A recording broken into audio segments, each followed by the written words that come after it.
September meeting of the New York City Transit and Bus Committee is called to order.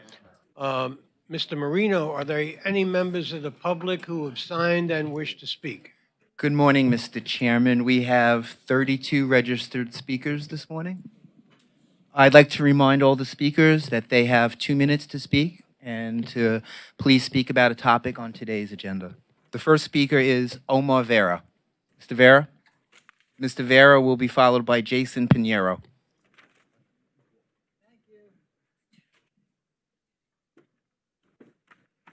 Good morning, MTA's Transit and Bus Committee. Welcome to the September edition of this meeting on my 26th birthday. And thank you. First, let's get things on the road, shall we? Remember, first I must thank General Lieber, head of Capital Construction, and the rest of the team for finally completing WTC Cortlandt ahead of schedule. Yep, we missed Cortlandt Street, which unfortunately was destroyed on 9/11, but we brought it together after 17 long years. It's back growing better than ever. And may I tell President Byford, this is part of your top to bottom modernization of the system. You did this. At one point, that station was proposed to be permanently closed and never reopened after 9/11, but your team and your predecessors realized it has to reopen. Like, there's no other way. It's an important connection to the World Trade Center and to all of Lower Manhattan. And I'm glad that after 17 long years, you finally pulled it through, and that's why WTC Cortlandt's reopened ahead of schedule and better than ever. Now, for the other things, like I said, I need to make one correction in the minutes here. I didn't say all the M14 SBS should be express. I said all the M14 routes, the A, the D, and the proposed L SBS should be SBS. So I just need to make that correction in the minutes. And finally, I'll keep pushing forward for the B41 SBS following the B82, because along the Flatbush corridor they need it. And I continue reiterating for the Manhattan Crosstown routes to be SBS. Yes, all SBS. Woo! Thanks for the Rockaway completion. And let me just tell you, Mr. President Byford, keep doing the great work with the top to bottom modernization of the system. You like how I did the arrows? Thanks. Thank you. With that, have a good one. Thank you, Mr. Vera. The next speaker is Jason Pinheiro. Mr. Pinheiro will be followed by Murray Bowden. Good morning. It is a great day in transit, but I have to raise a red flag. I know that Peter Caffiero considered giving 9 additional trains to the 7. I think it's totally unfair for those who are born and raised on the eastern side of the Bronx that rely on the 6 train and having only 2 added round trips during the day. Peter, I know that you could do more, and I hope that you could do more to add more trains on the 6, because the 7 has way enough, and having CBTC and having the new equipment, meanwhile those who live along the 6, they have to deal with equipment that in terms of age are old as my own self.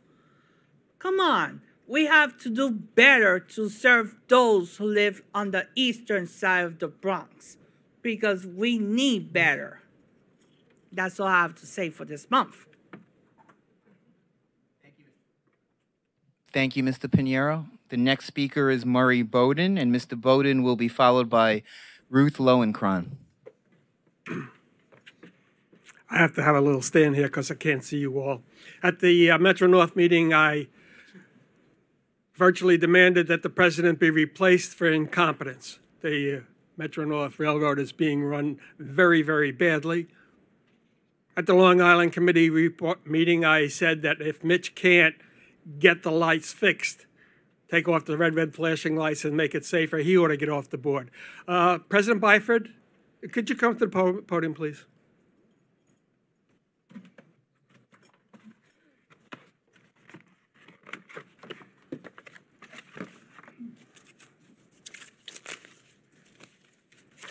You know, when I complain about people doing a bad job, every once in a while when somebody does a great job, it has to be acknowledged.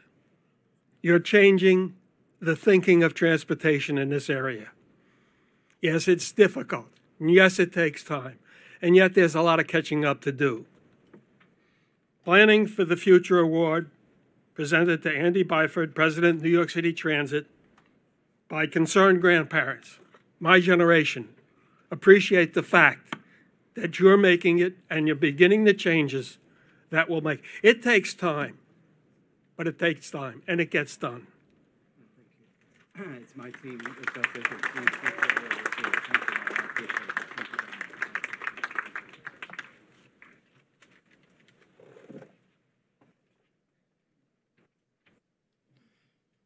Thank you, Mr. Bowden. The next speaker is Ruth Lowenkron, who will be followed by Wendy Atwell.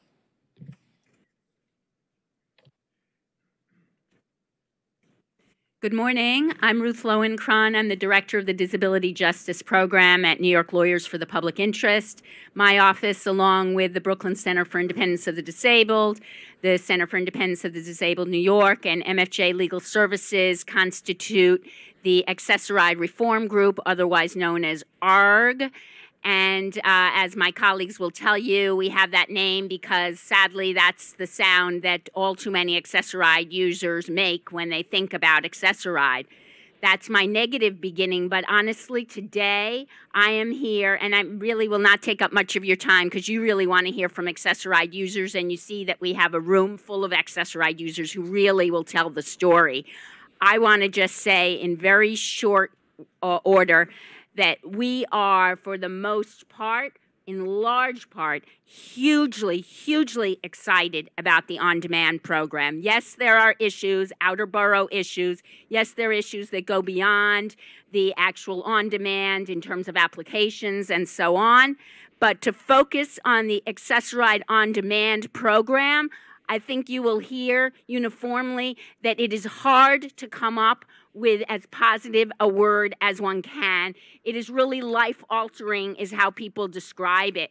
Finally, people with disabilities can do what everybody else has taken for granted, making plans at the spur of the moment, getting to stay at work later because that's what work demands, changing work locations because that's what work demands, getting to an appointment at the health care provider and coming and being able to change times, going out for a beer with a friend like the rest of us do. So it's huge, huge, underscored huge. So now where's the but? The but is it can't stop.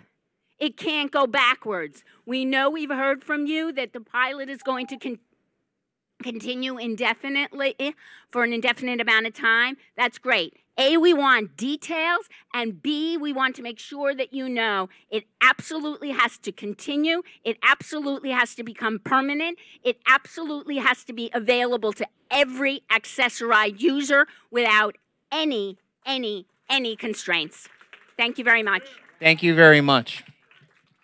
The next speaker is Wendy Atwell, who will be followed by Kathleen Collins. Excuse me. Please go, Ms. Atwell. Good morning. I'm the one who has 2 autoimmune diseases, multiple sclerosis and lupus.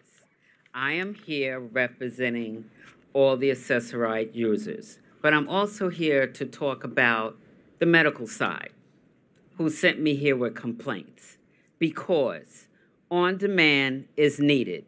There's nothing more aggravating to a doctor, a nurse, to have a patient getting to the appointment late, sitting in there ready to be examined, and get a phone call, it's time to leave. On-demand is needed. You don't want to be pulled out of a meeting because your car service is there. Neither do they. You need to have the respect for the people who have disabilities. We are people too. We demand the respect. We demand the services that we need. Like the young lady said before me, we need to go to places. We need to do stuff. If it's not on demand, then we're at the mercy of being late, not being picked up on time, leaving us for 3 and 4 hours, which is outrageous, in the rain, because 2 weeks ago I sat there with 15 people in the rain because nobody came to pick them up on time. Please, think about it. Think about it if it was your relative sitting out there waiting, if they needed an on-demand ride. That's all I have to say. Have a blessed and wonderful day. Thank you very much. The next speaker is Kathleen Collins, who will be followed by Vittorio Bugatti. Good morning, ladies and gentlemen. My name is Kathleen Collins, and I've been using Access-a-Ride since October of 2016. I'm not part of the pilot program, that I've heard great things about it, and I'm here in support of expanding the program to all Access-a-Ride users, because if you did, it would be the first time in the history of New York City that people with disabilities would be able to use the public transit system in the same way that everyone else gets to use it, and everyone else gets to use it and take it for granted. And we don't take it for granted. And if you give it to us, we can do so much more in the world. I'm an attorney, and I did volunteer. I first worked for the Port Authority for 30 years, so I understand your issues. And then I retired from the Port Authority, and I started to do some work for the New York Legal Assistance Group. But I stopped working there because I just couldn't stand out in the cold in the winter waiting for Access-a-Ride and not knowing what time they were coming and that. But if we had this flexible program, I would hope that I could go back and do more for the world. So please consider doing this. Thank you. Thank you, Ms. Collins. The next speaker is Vittorio Bugatti, who will be followed by Jean Ryan. Good morning. My name is Vittorio Bugatti, and I'm the leader of the newly formed Express Bus Advocacy Group. Our group consists of daily Express Bus commuters such as myself who have become fed up with the deteriorating Express Bus service citywide. I've been an Express Bus rider for over 10 years now. I currently reside in Riverdale, where I use the Express buses in Metro North. All of us are Express Bus riders throughout the boroughs that are on our group. During our brief existence, we have been fielding feedback from commuters at the bus stops, on the express buses, on social media, and so on. And the consensus is that service has never been worse. This is a problem citywide. Our biggest complaint has been missing scheduled express buses. And on numerous occasions, we've either personally experienced or have heard from passengers waiting anywhere from 20 to 45 minutes before an express bus even comes, let alone being able to get on one. For up to 3 days in a row in some cases. We have scheduled buses that are simply not showing up, that the trips are not being filled. This is leading to lengthy commutes for up to 2 to 3 hours one way, with riders repeatedly arriving late to work despite leaving early and earlier, having to spend exorbitant amounts of money on Ubers, additional babysitter fees, and so on. The Express Bus Advocacy Group understands that the MTA is trying to address issues on Staten Island, given the recent implementation of the new redesign. And with this issue being brought to the board's attention about it being a problem citywide, we will give the agency a chance to rectify the problem. In the meantime, we will be monitoring and logging any reports of missing express buses on a daily basis. And if the situation isn't remedied, then we will explore other options, including any legal recourse, as well as petitioning the Controller's Office to perform another audit on the agency to review express bus performance to ensure that express bus riders are receiving the scheduled service that they are paying for. Our commutes are just as important as others, and we cannot continue to pay more every time there's a fare increase while our service worsens. And finally, I'd like to finish up and address Mrs. Trottenberg. Mrs. Trottenberg, as the Commissioner of the Department of Transportation, we feel as if your role on this board could be strengthened by working more with the agency to deal with congestion, particularly and having enforcement of the bus lanes, which we know is not fully in the control of the MTA, but working with the NYPD, the Department of Transportation, to ensure that our bus lanes are marked, to ensure that they're enforced, and also to have traffic signal priority on our express buses. None of them have it. The agency purchased 300 express buses back in summarize your remarks, 2015. I'm finishing up. The agency purchased over 300 express buses in 2015. None of these buses have traffic signal priority. Why? Why is this so delayed? We're spending $1 billion on Fulton Street, $180 million on another station. We don't have this technology in place for our express bus riders that are paying $13 round trip each day to sit in traffic for 2 to 3 hours. It's unacceptable. Thank you. Thank you. The next speaker is Gene Ryan, who will be followed by Michael Ring.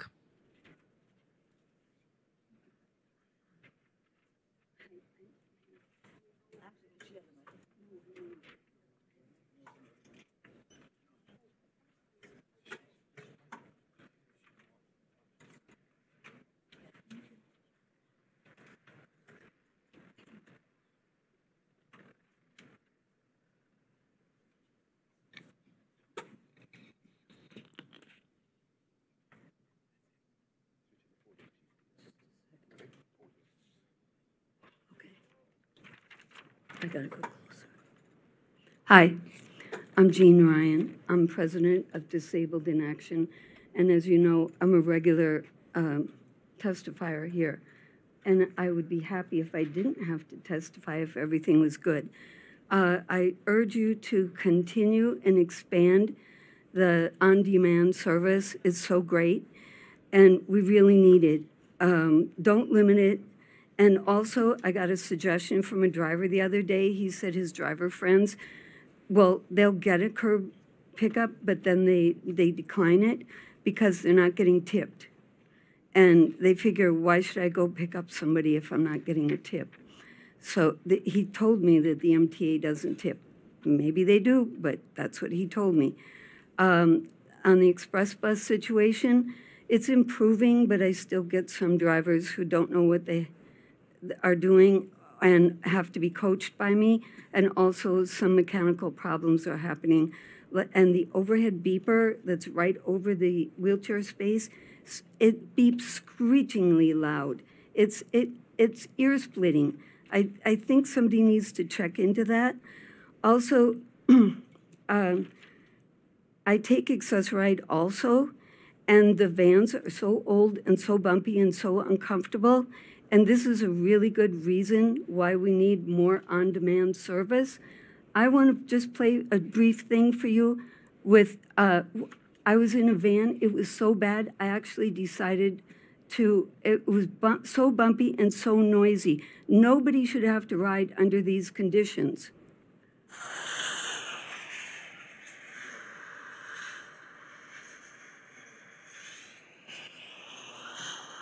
And that's without all the bumping. I can't duplicate that. But I had to recover from that ride, and I have to recover from a lot of rides because they are so bad. Thank you. Thank you, Ms. Ryan. The next speaker is Michael Ring, who will be followed by Valerie Bruno. Hi. First, I just want to say that I'm lucky enough to be in the on-demand program, the pilot program. And to say life-changing is an understatement, to be able to travel, regularly like a regular person when I want to go somewhere. But I also use my Accessoride service. I use the Metro card you guys gave me. And my disability is mostly to my hands, and the hardest thing I can do is actually swiping the Metro card and putting it back in my pocket. I lost it 3 times now. And the first 2 times I lost it, I had to go to the post office to get a money order, as is your requirement. I couldn't send in a check. I had to go to the post office, get a money order, mail it in. But the 3rd time I lost it, I was told I had to wait 120 days to get a replacement. I have friends that have the Easy Pay cards. They lost it. They just picked up the phone. They deactivated the old card, sent them a new one. People who use your credit cards to have the refill services, they weren't punished for losing their Metro card. So I'm just really asking you guys to consider maybe it's you got to update your website, and if someone loses their Metro card that you guys gave them, to let them use their credit card. Paying for it is okay.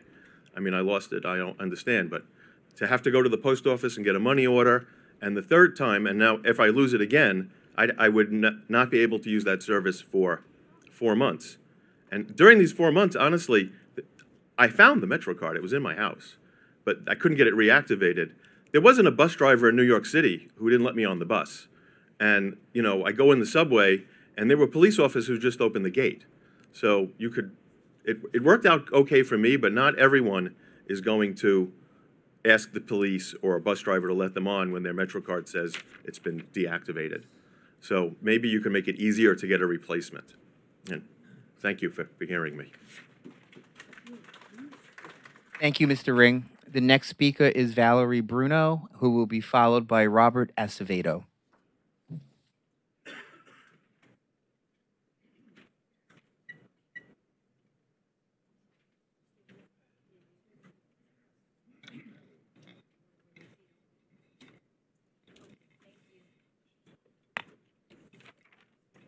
Good morning, everyone. Thank you for all being here and allowing us to come and speak to you with our needs.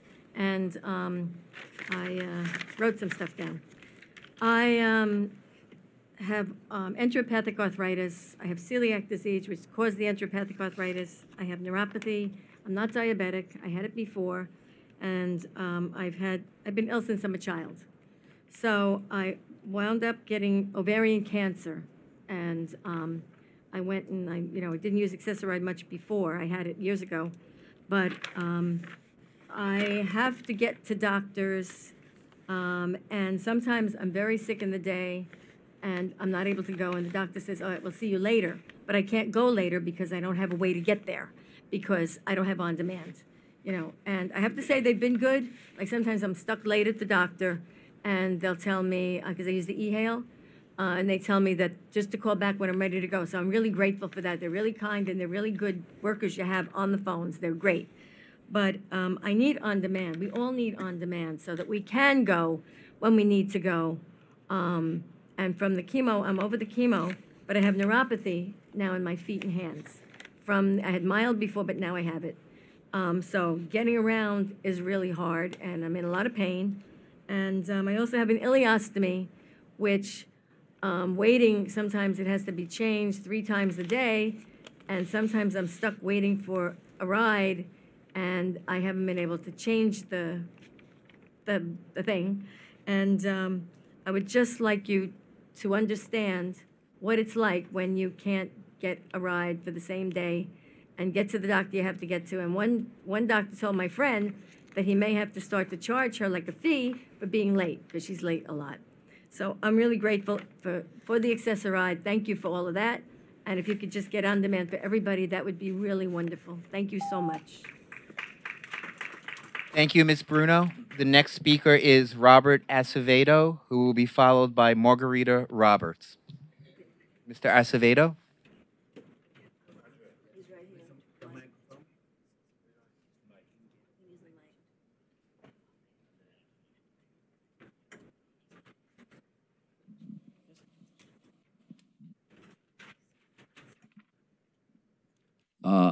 My name is Robert Acevedo. I'm a member of Independence Care System and Disabled in Action. I previously giving feedback on the My MTA app. I'm grateful that, that the CURB app will continue. I urge the MTA to extend this program to others on the waiting list. We deserve to be able to use the benefits of this service. I've seen it in action and am impressed. Wish that I could have used it to attend today's meeting.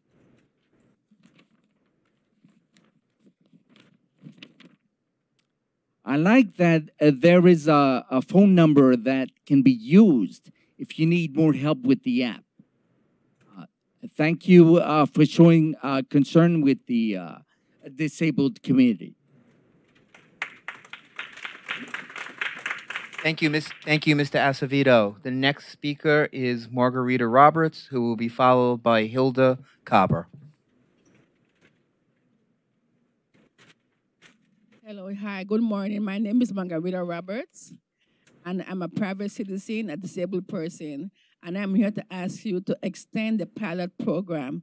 It's a program that will be very benefit for everybody who's disabled. The accessory service is terrible. If I sit here to tell you all what I went through, it will be days before we leave here. Just yesterday, I had to wait 2 hours before I got home from church. And I'm asking you, please, to extend this pilot program and open it that we all could get it. And the other stuff I would like to talk about, that the access or right service, the employees, the dispatchers, they need to get some class because they don't respect people. They are very, very arrogant. They don't respect people. It's terrible the way they speak to people sometimes. Again, I want to thank you for having me speak because this was bothering me, the way they handle people. We are people. We are people. Doesn't matter if we are disabled, but we are people and we deserve respect. Some of the drivers are very rude, disrespectful, dispatchers, everyone. Just play with your time and do what they want with you, and it's like nothing. They have a number to complain. You complain, and nothing have changed. And this is going on for years. So I will ask you, please, to look into this. Thank you very much. Thank you, Ms. Roberts. The next speaker is Hilda Kaba, who will be followed by Robert Weeks.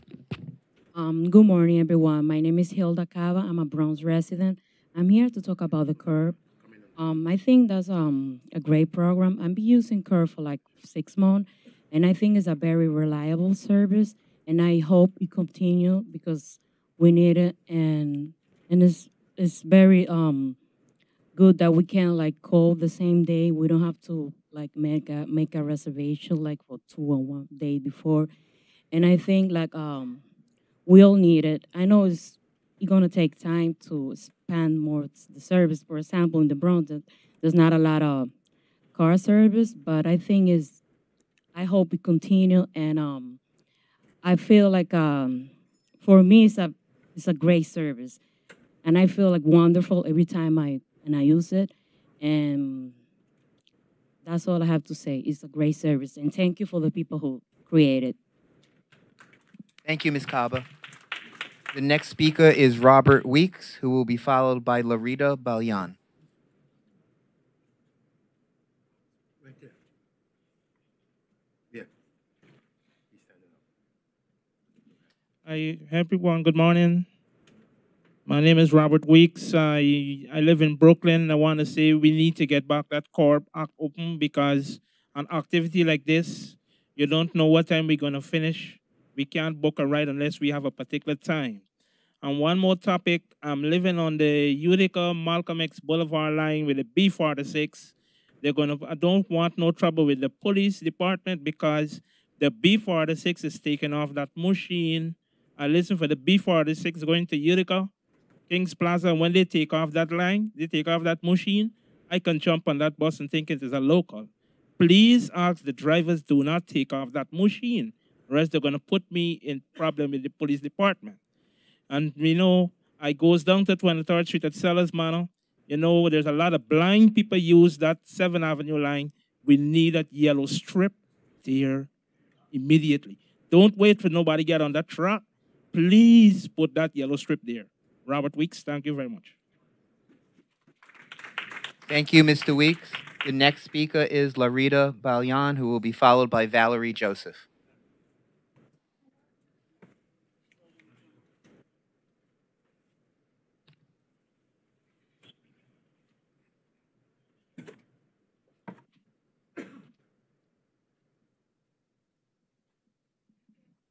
Good morning.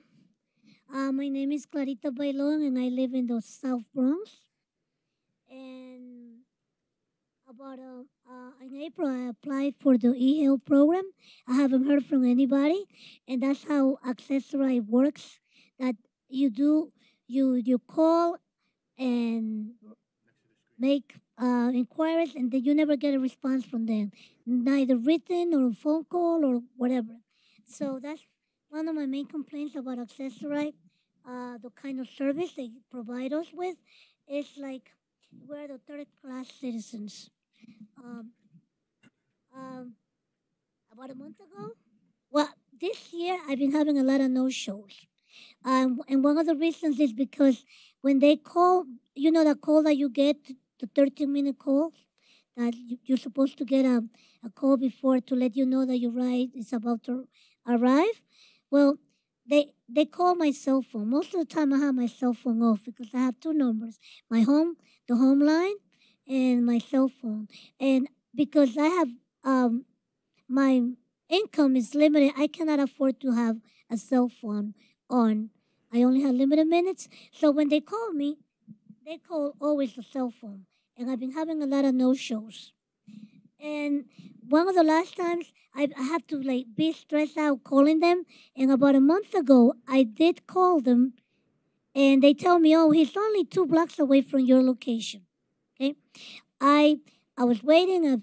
15 minutes passed. 20 minutes passed. I had to go out and search for the accessory driver, and guess what? He was only a block and a half away from me, but he was sleeping. So that's why we need to make also the carriers responsible for them accountable, because I really don't know how the carriers get paid, but I have been told that they get paid even whether they pick up the passenger or not. And lastly, I just hope that I can get into the e-hail or on the on-demand program if I ever hear from anybody from Accessory. And because I'm always afraid to use the subway. The subways are very scary. It's like being in the twilight zone. I feel that if I ever were to need help, nobody will hear me. Ms. Bayon, please summarize your remarks. Okay, thank you. Thank you very And much. The next speaker is Valerie Joseph. Ms. Joseph will be followed by Tucker Salovara.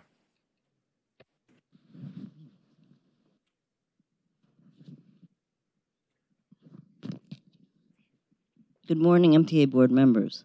My name is Valerie Joseph. I'm an accessory advocate for Brooklyn Center for the Independence of the Disabled. I also live in Queens. I'm also a member of the R Coalition. I'm here today with many of my colleagues and participants who are in the on-demand pilot program using Curb app. Here's what on-demand means for me. Recently, my boss found out about a meeting at 9 a.m. in the morning. This was at 5:30 p.m. the day before. Luckily, I have the on-demand service, so I was able to go to this meeting. For a lot of those who are here today who are on Accessoride and need the on-demand program to go to doctor's appointments and or a family function in a heartbeat, it's not possible. I understand that the program had a limit to be put, so you guys put a limit on it, but there are thousands and thousands of people who this would benefit. And for me, this is a life-changing moment. And I thank you for the program, but extend it to those who really, really need it. Thank you very much and have a nice day. Thank you, Ms. Joseph. The next speaker is Tucker Salovara, who will be followed by Dmitry Lazarev. Hi, my name is Tucker Salovara, and I am an auditor and a Curb user, and I love the Curb program because it allows me to be more flexible and not to rely on the AAR as much. Back in college, I had to deal with multiple times being late to my class, and after graduating from college, I don't rely on it as much, but I'm still thankful for the could happen, and I hope it will be open for everyone. Thank you, and have a good day.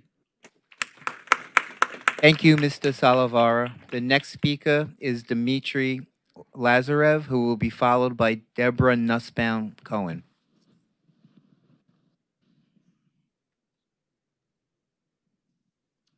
Hello, people.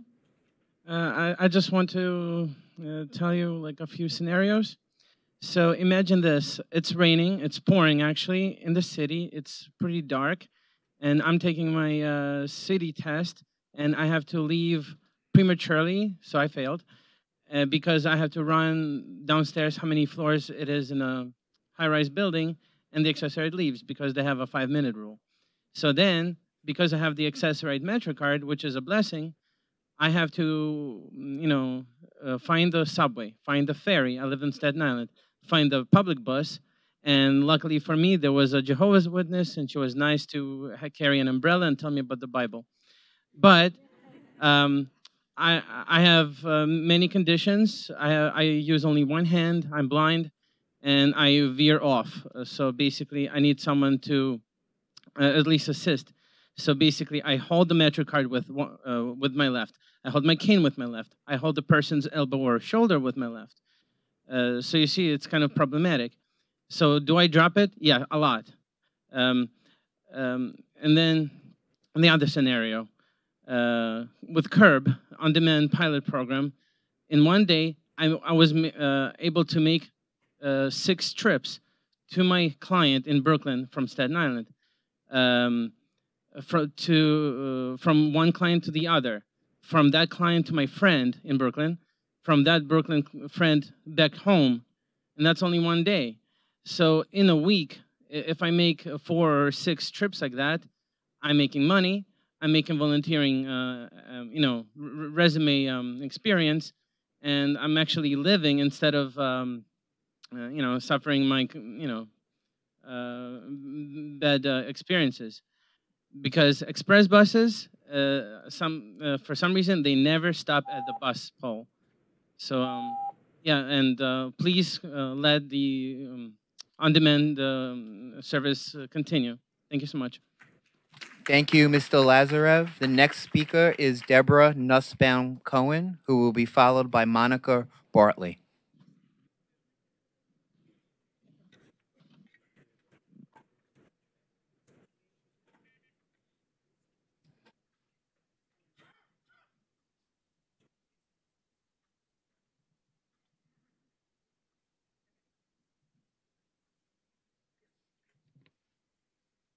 Hi, good morning.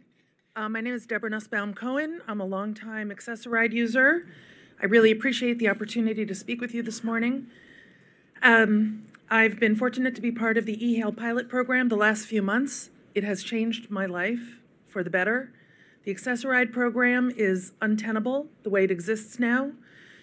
As you've heard from many other people, it's often not possible to plan 24 to 48 hours in advance.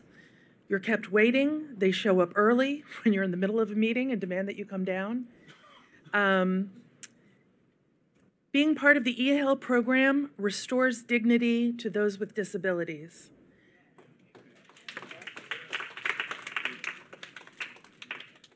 I am legally blind. I'm past legally blind. I have autoimmune arthritis and I'm somewhat mobility impaired as well.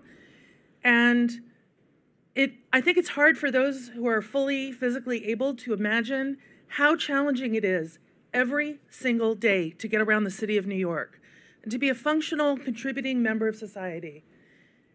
There's so many obstacles, just, every street is a mess, construction, etc.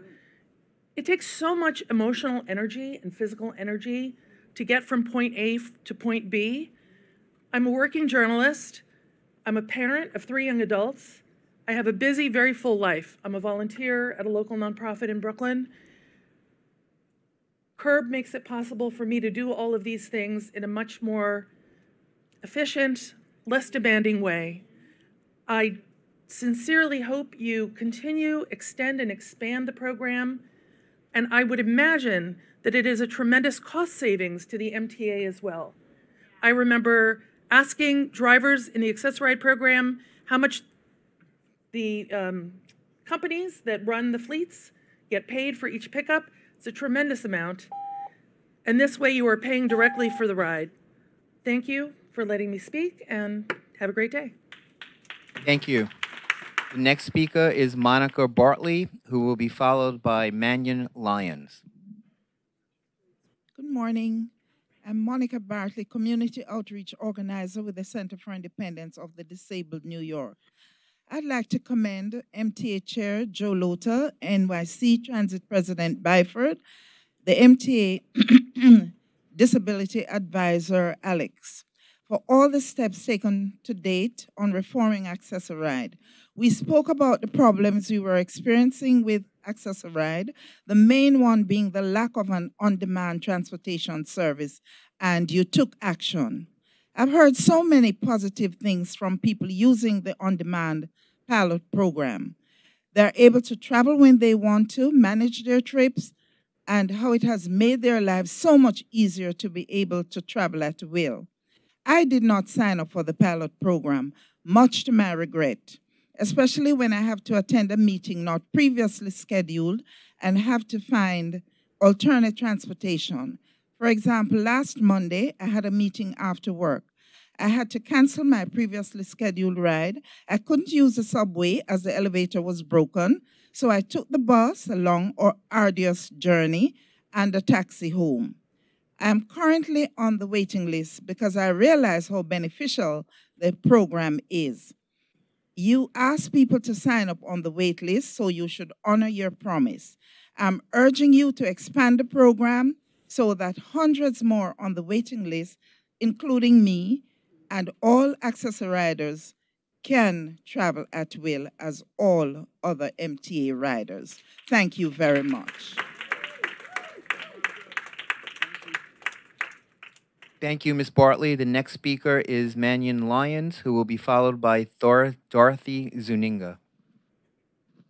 Good morning and God bless you. My name is Mannion Lyons and I'm a part of ICS, and I've been using Access-a-Ride for many years. I used to live in Brooklyn when I was living with my parents, and now I live in East Harlem. And someone told me about the pilot program, and I said, let me try.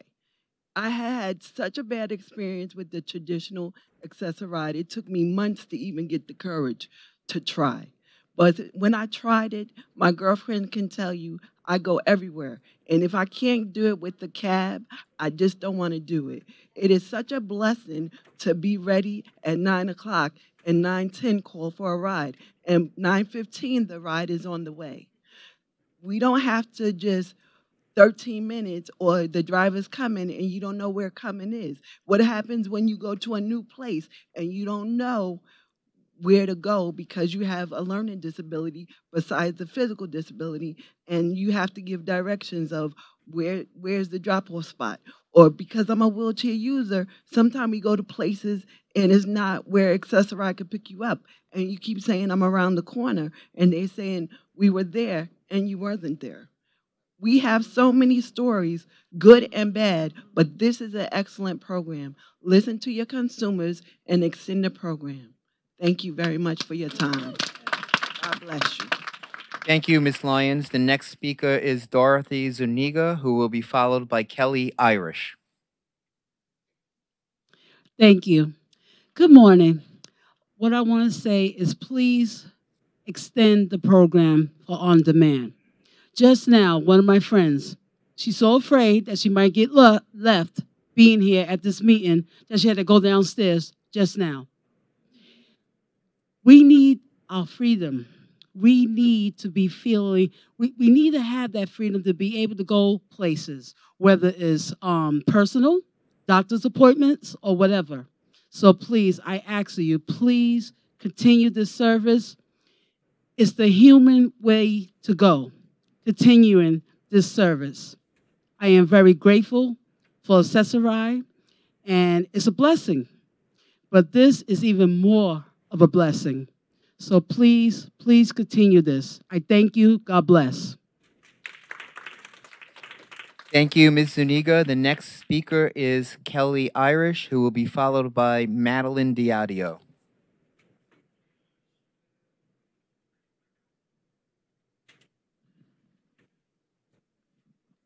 Good morning. Thank you for having us all here today to express our feelings. I've been an accessory driver, I think, from basically the beginning. Unfortunately, I'm not in the pilot program. I wish I was, from what the experience my friends have told me about it. I've had good experience with accessory. I have horrible experience with accessory.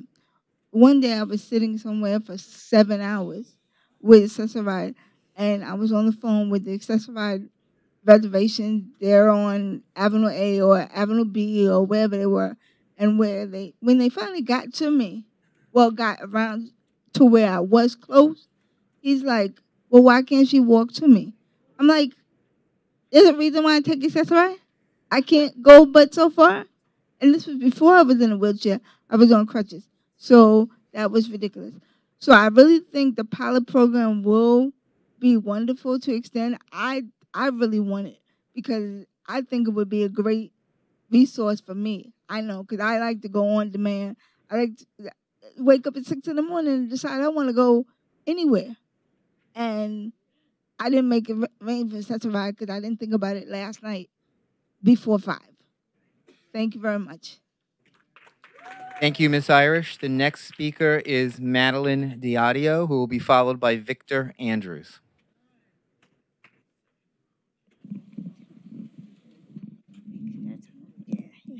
Okay.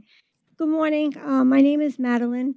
I live in the Bronx, and I am a participant of the pilot program. I'm here in support to keep and expand the on-demand. It has given me the freedom and the opportunity of not knowing in advance where, when, and how long I'm going to be. One of my personal experiences, and unfortunately, my father passed away this April. And prior to his passing, he was in the hospital, and I was his healthcare proxy. The pilot program allowed me to be there in a way that I needed to and I wanted to. And without the demand, I wouldn't have had that opportunity. So I'd like to thank the MTA for the on-demand. Thank you. Thank you. The next speaker is Victor Andrews, who will be followed by Ellen Shannon. Morning, MTA Board. I encourage you guys to keep the pilot program because if I'm on Facebook Live on the air during a service, I shouldn't have to leave early because service is not over yet or Accessorite is telling me, okay, you got to go. I want to be able to leave when I want, when I need to, using the eHealth Pilot Program app. And yes, thank you guys for the program. Thank you, Mr. Andrews. The next speaker is Ellen Shannon, who will be followed by Neil Landwehr. Hi, I'm Ellen Shannon, and I don't want to transition to my topic without thanking everybody that's turned out here. I hope this is required listening for the governor and for the mayor to hear this. It's not just a transportation issue, it's a health care issue. Having said that, I'm here speaking on behalf of the New York City Transit Riders Council to talk about the Subway Action Plan and investing in the Fast Forward Plan. The Subway Performance Dashboard has provided some very helpful transparency into the Subway Action Plan. Thank you. As promised at the June board meeting today, we understand you will present the plan's progress report. When Governor Cuomo announced the plan in 2017, he indicated it was not the total solution, but rather that it was to be a short-term intensive repair operation. In our analysis, progress has been made in slowing the rapid downward trajectory of the system, but riders, employers, and families hit their threshold 2 years ago, and that has not changed. They now want to hear that New York City and New York State are committed to a long-term funding solution that supports the Fast Forward Plan. When we conducted our 2015-2019 capital program effort with the Urban Land Institute called Keep New York on Track, we held roundtable discussions to learn what leaders from a wide variety of industries thought about the MTA and the amount that should be invested in the 5-year capital program. The most common number that was put out was $50 billion. So a number close to that is our expectation. If we want to get our globally competitive system back on track, we look forward to hearing today's presentation, the good news and the bad, with a focus on moving to a fast-forward approach. Thank you. Thank you, Ms. Shannon. The next speaker is Neil Landwehr, who will be followed by Mary Connor.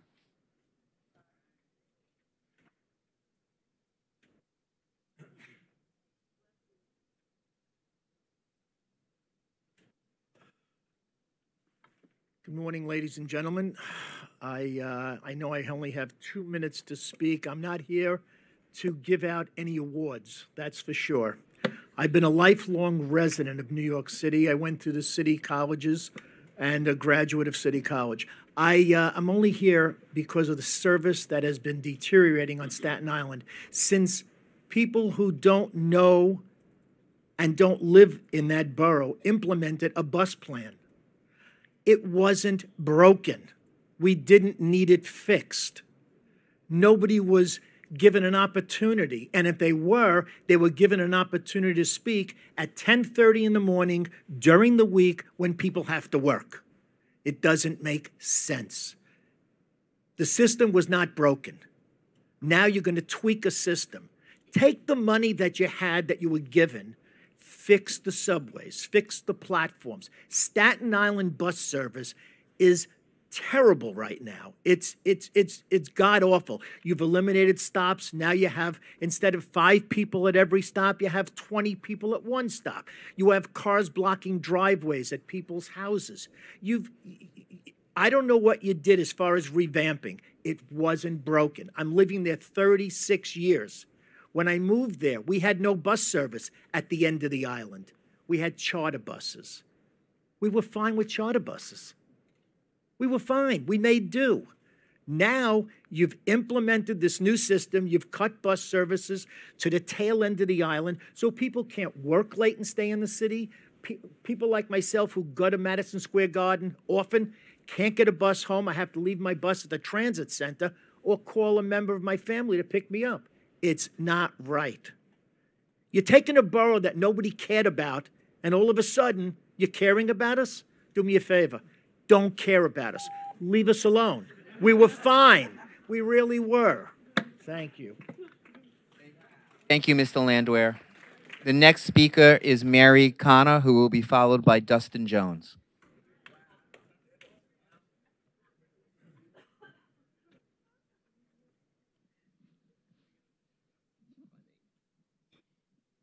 Good morning, MTA Board. My name is Mary Connor. I'm speaking on the e-hail, which I love very, very much. It has made a difference in my life that we should keep it. And if the e-hail drivers would be kind enough to drop us near the correct doors and not have some of us walk down the street in the pouring rain to get in their cab. Otherwise, they're fine. And I would love to have the right information as an MTA user with the correct information for the app. Otherwise, it would not do me any good on my phone. And please, let us keep this pilot program going, especially for the people who have recently signed up. Thank you very much. Thank you, Ms. Connor. The next speaker is Dustin Jones, who will be followed by Alfonso McFadden. Good morning. My name is Dustin Jones. I'm a board member for the Center for the Independence of the Disabled New York. I want to start by saying that 7 years ago, I had an accident. And from that one accident, my transportation needs and the way I travel has changed dramatically across the board. So I took the advice of friends at the time and the MTA, and I joined Accessoride, and that quickly became a repressed memory. E-hail is the best thing that you guys have ever done since the free Metro cards that you gave out. I think it should be offered to pretty much all my comrades here those who are not on it.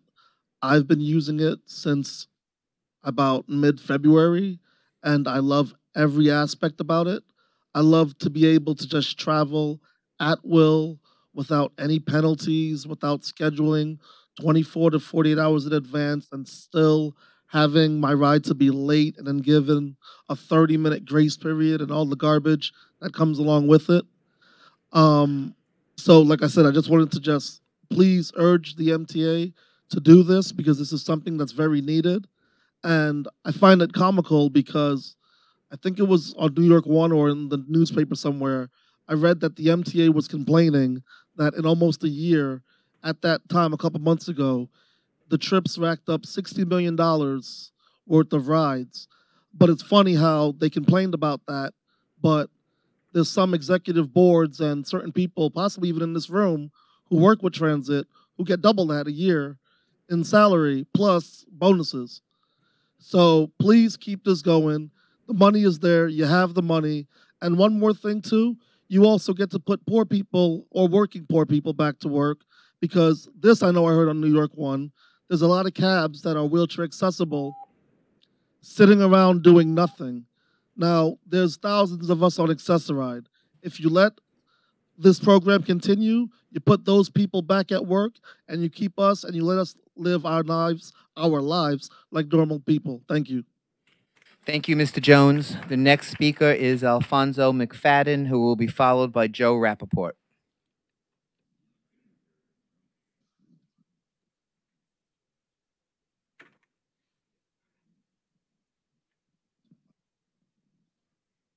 All right, good morning, board members. My name is Alfonso McFadden. I am a current computer instructor at Visions Services for the Blind and also vice president of the New York Association for Blind Athletes. I don't want to bore you guys with a whole bunch of complaints because you got enough of that. What I would like to say is just thank you for allowing me to be a more productive citizen in society as far as work, being a great father to my 4 girls because I can travel, take them to their appointments, school, etc.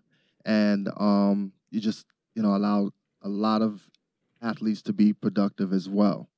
The only suggestion I would have is you have a waiting list, and there's some people on the sheet that's active now that do not use the Curve app at all.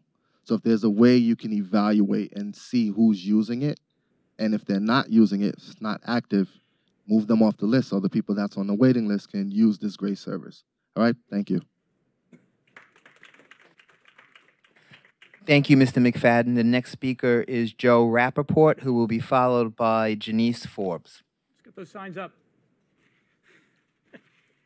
Here's one of them. Good job, MTA. How often do you hear that? Now expand Accessoride on-demand service. Very rare to see that kind of sign. And I've been testifying at these hearings for many, many years. I'm Joe Rappaport. I'm the executive director of the Brooklyn Center for Independence of the Disabled, and my organization is a core member of the Accessoride Reform Group, ARG. I've prepared similar remarks in July, but I didn't get a chance to give them, and I'm back now. Many people have said some of the things I've said, but I've testified since 1987 at these hearings, and this is one of the rare times in which I'm here to praise without reservation an MTA program. And I use the term without reservation on purpose because for nearly 3 decades, anyone who qualifies to use Accessoride has had to make a reservation a day in advance to get a ride. And no other transit riders, as you've heard today, in New York City must plan their days in advance like this for a service that is subpar on the best days. But for the lucky 1,200 riders in the pilot program, they've had that choice since last November. They can order an e-hail ride and get one from a yellow or green cab within minutes, not the next day. They can go where they want, not take a tour de boroughs.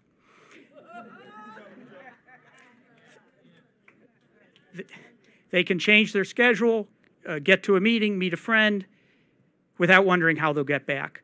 The on-demand program you've heard about today is revolutionary. It's a vast improvement for riders, as you've heard. It's also reduced per ride cost by half.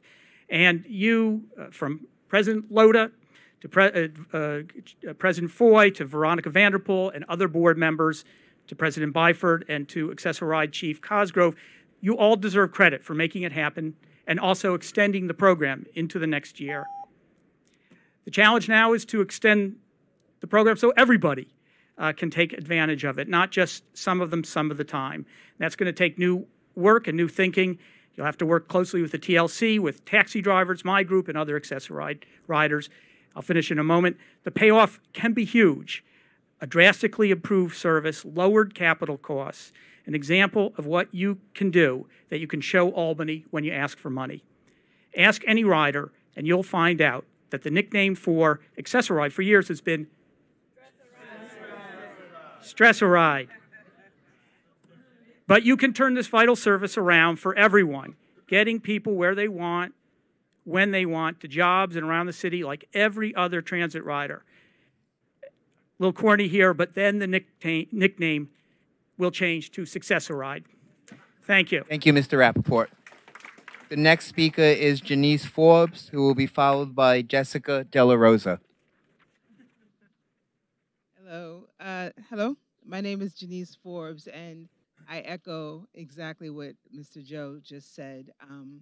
I am actually a member of the pilot program, and exactly what my constituents have said, it is life-changing, life-altering. It really is something that we need to extend to my other colleagues, my other friends. You just can't imagine getting around in New York City. I can't even believe that I still am a part of Access-a-Ride, the regular, but I can't even imagine going back to getting the calls, waiting to schedule anything, waiting to say, and actually I've had to do that because the car service wasn't able to get too far out, but that's okay. It's always in my mind like, okay, I can still go back to curb, it's fine. But I would love for this program to continue and just extend to my other constituents. Thank you for having it. And just welcome the challenge to do better, to just keep it going. All right. Thank you, Ms. Forbes. The next speaker is Jessica Della Rosa, who will be followed by Antoine Gabriel. Hi, good morning. So I love the Curb app. Obsessed. I love it. I got here with Curb. I have a friend, Jessica, right there. She took 3 hours to get here on Access-a-Ride. And that's just not cool. It took me 20 minutes. The independence that we all have, the flexibility that we all have for work, for social lives, for anything is such a great improvement. I also want to touch on the fact of emergencies. I've just known a friend who recently had somebody pass, and they were able to use the Curb app to get to their family and mourn with their family and friends. If they didn't have that option, what would they do? Call Access-a-Ride? No. You can't do it right then and right there. It just doesn't work like that. So, and it's not fair, you know. And my boyfriend a while back, he was sick. And of course, that's my Pookie. I'm going to go run to him. And that gave me that opportunity to get to him. So, I mean, there's so many benefits to it. And I know that it's hard, and I know money, and I know I have a disability. It's always been a factor my entire life, money issues. I get it. I get it. But if we work together and we talk to the people who utilize this stuff, we can see what a benefit it is and how it helps all of my wheelie peoples here. And with the elevators and the train station and her name in the front, but how she said it's like the twilight zone in the train station, and your front wheels fall in the gap, and it's just but the Curb is a lifesaver, and I thank you so much for it coming this far. And I keep getting heart palpitations every time I think about, oh God, it's ending, the pilot, it's ending. But no, let's keep it going as much as we can. I thank you, I appreciate you. Have a wonderful day. Thank you, Ms. Della Rosa. The next speaker is Antoine Gabriel. Okay. I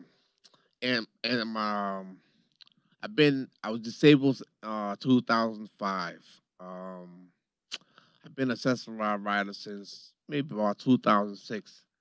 Program, I mean, it's a great program. get to go door-to-door service for $275. Great program. Now the curve program you guys came up with should have been invented a long time ago. Personally, I think, because we all need to be as free as possible. So now that you finally came up with the program, I thank you guys for finally implementing the program in with the accessorized program. I'm not complaining about anything about it except I want you guys to continue the program so we all can carry on and live life. You know, just please continue the program. You guys couldn't afford it. I don't want to complain to you guys about nothing else. Everything is, I mean, thank you guys for allowing my colleague Alex on the board. Great friend of mine, been a friend of his for years. And thank you guys for being for getting involved in the disability program, disabled people, allowing us to live free. You guys have been doing a great job. Continue doing what you're doing. Thank you. Have a good day. Thank you, Mr. Gabriel. Mr. Chairman, that was the last speaker. Thank you. And committee's thanks to all those who took the time out of their day to make their statements before us. The minutes of the July meeting are in your committee book. May I have a motion to approve? Is there a second? Are there any changes? Hearing none, all in favor? Opposed? Abstaining? The minutes are approved. Mr. Mulligan, are there any changes to the work plan? Yes, the EEO and diversity report will be moved to October to align with the diversity committee meeting, Chair. Okay, thank you. Now I'd like to ask President Byford for his comments and his report. Thank you, Mr. Chairman, and good morning, everyone. I'd just like to begin by echoing what you said, Mr. Chairman, about it's always great to have so many passionate speakers at these events. I always find them, it's very useful. It's a pulse check for what the vibe is out there. It's a pulse check for how customers are feeling, what are the issues that we're getting right, and what are the issues that we need to still work on. So for me, listening to you, all 34 of you just now, and taking some notes, it was also a good reality check that we're focusing on the right things. And I think that we are, as I've said in my commentary, which you can find within the book, the summer, we've been incredibly busy. We've been working away all summer on both the here and now, making improvements to the transit service across the whole spectrum of what we do right now, but also gearing up to deliver the Fast Forward modernization program, which is what I think we've had reinforced today, what's really needed. That's the really transformative plan that needs to happen. So it was always evident to me, and I've always said that to deliver Fast Forward, you need to have the right people in the right structure with the right skill sets and the right mandates. And I am pleased to say that over the summer, we've now concluded the complete re-equipping of the NYCT executive team. Bobby Deal, just down there. Bobby's been appointed the SVP for a new combined safety and security group, and Bob's been at Transit for some time. But we also have one final new member on our top team, which is Deb Prato. Deb is our new Chief People Officer, or more officially, the Senior Vice President for People and Business Transformation. And the reason we've combined all of the people activity into a new group is because, as the name suggests, it's about driving forward the people agenda and transforming the business. And to do that, you need to bring people with you. And that's the skill set that Deb brings to the team from vast experience in other transit properties. And that is, of course, the fourth element of Fast Forward, where and we'll hear about it today, subway transformation, reimagining the bus network, making the system as fully accessible as quickly as possible. The fourth element was always delivery of world-class customer service through highly motivated, cherished, and well-led employees. So Deb, welcome to Transit. So back to that theme that I started with about the pulse check, the reality check of listening to what the deputants have to say today. Today, board members, you will hear from my exec team just how much we're doing to improve existing service right now. And that's not just improving the mechanics of running transit, but it's also about improving processes that we use. So we'll kick off shortly with subways, where Sally and her team will talk about the Subway Action Plan. We promised a year on that we would update you on where we are with the Subway Action Plan. So Sally, as my SVP for Subways, will take us through that presentation. She will be joined by Sarah, the Chief Customer Officer, for the customer angle of what we're doing to improve customer service and communication as part of that big thrust. Tomorrow is a big day for your diaries. Hopefully you'll be able to join us at Fulton Street. Tomorrow we will be unveiling our new station management team. It's a team of 30 hand-picked leaders who have been chosen for their ability to lead people and their proven passion for customer service. And this is a job I believe will be transformative, a role that will be transformative in running the station service that we provide. And it's based on a job I used to do. So I know it works, and more of that tomorrow. In parallel, we continue our focus on operational basics, and the challenge I set a few meetings ago, around 10,000 fewer delay incidents per month by year end. It's going to be tough, but we mean business. And so the board pack reflects progress against that in that for the first time, we'll pick up on it when we've done the formal presentation. You will see, in addition to the board pack, is effectively, it's like a clock showing how we're progressing against relentlessly driving down those delay incidents through myriad activities and the fabulous work of our frontline staff out there, how we intend to, and we are, just grinding out fewer delay incidents day in and day out. On the buses, Darryl, SVP for buses, is going to talk about the Staten Island bus network, the express bus network that we heard referred to earlier on. That bus network being the result of what customers asked us for at the end of the day. They wanted quicker egress from and access back onto the island, so that's what we've set out to give them.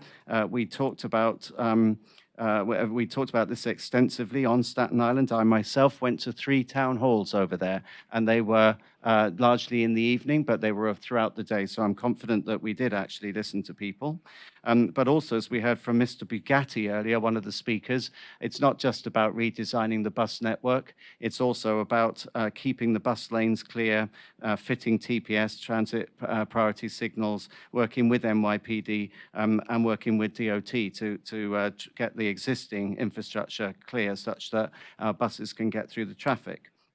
You're going to hear, again, relevant, up-to-date information. You're going to hear from Alex Elagudin, the accessibility advisor, on how we're progressing on our work on accessibility. And again, not just on the stuff for the future, the things that Fast Forward will bring, albeit we've made a lot of progress on that with the surveys we've been doing of the outstanding stations, but also on the basics of Access-a-Ride and on punctuality of that service, on the cleanliness of elevators, on the reliability of elevators, on letting people know when devices go out of service. And that feedback we received earlier about responsiveness and respectful service, I saw Mike over there taking copious notes. We're going to follow up on that. And largely, I think we've also done a lot of work, or we have been, let's not just think, we've been doing a lot of work on tackling process improvements to make our service more dynamic, less bureaucratic, and more responsive to customer needs. And again, it was very insightful hearing what people said just now, because it is an anomaly that there are different rules between different elements of our service. For example, about the difference between the amount of times you can lose Metro cards for paratransit compared to reduced fare. Well, there's no science behind that. So Sarah just passed me a note, actually, to say we're going to tackle that. We will take a look into that. So, for the deputants out there, we do listen to what you say. It is useful to get that reality check periodically so that we can make sure we're focused on the right things. And the final thing I wanted to say was I've spent most of my summer on an all-out advocacy campaign. Having the plan is one thing, getting the money is quite another. So it's absolutely the challenge now to build to a crescendo in the run into the budget season, both for the city and for the state, to make sure that we build a compelling, irresistible case to fund Fast Forward. That process continues as early as tomorrow night. There's another town hall which we'll be holding out in Brooklyn tomorrow night as part of a series of fast forward plans. Queens tomorrow night, right? Oh, no, it is Brooklyn. Yeah, Brooklyn. We're doing so many, I've lost track of it. But I've actually said, and it's slightly glib comment, if it takes 300 town halls to convince everyone that we need the money, then so be it. But with that, unless any board members have any questions from my comments, I think we should cut to the chase and get onto the subway action plan with Sally. But I'll just pause, see if there's any questions. Yes, I just have a general question to you. First of all, I really appreciate the efforts that you've made and your whole team has made to engage with customers and address the obvious needs of customers. And I do have some questions specifically on that and on the metrics, but more generally on the Fast Forward plan. When it was released a few months ago, the cost of the Fast Forward plan was, I think, under review, and and as we go into this budget season, and we have to put together a budget, a capital budget for the next 5 years, we do need now a target, and we do know that it's going to cost lots of money. But now that Fast Forward has been out there for a few months, do you have a better sense of exactly how much Fast Forward is likely to cost, particularly the capital costs, over the next 5, 10, and 15 years? Yes, I do, Commissioner. We have worked very hard on that through the summer. It was deliberate not to include the cost within the plan when it was first launched, because we did not want to fall foul of coming up with a figure that had not been properly broken down in granular detail. So with thanks to Tim and to my finance team, we have now pretty much finalized what the granular cost breakdown is. I think I owe it to the board members to brief you first. So we have that in mind, and certainly it's very timely, because you can't really advocate for funding without saying what the amount is. So I had a meeting about that only this morning. So we're ready to brief you. I just need to take the chairman's steer and the managing director's steer on how and when we brief you. But I'm very clear that that needs to be imminently. And so I assume just given the budget cycle, I assume by imminently we're talking Next couple of weeks. Next couple of weeks. At the latest. We've worked it out, and we've built it up from effectively a zero base. We have a very granular understanding of all of the various elements: the subway element, the bus element, the accessibility element, all of the various pieces that will go into making what the final total is, and that you'll see is broken down by year.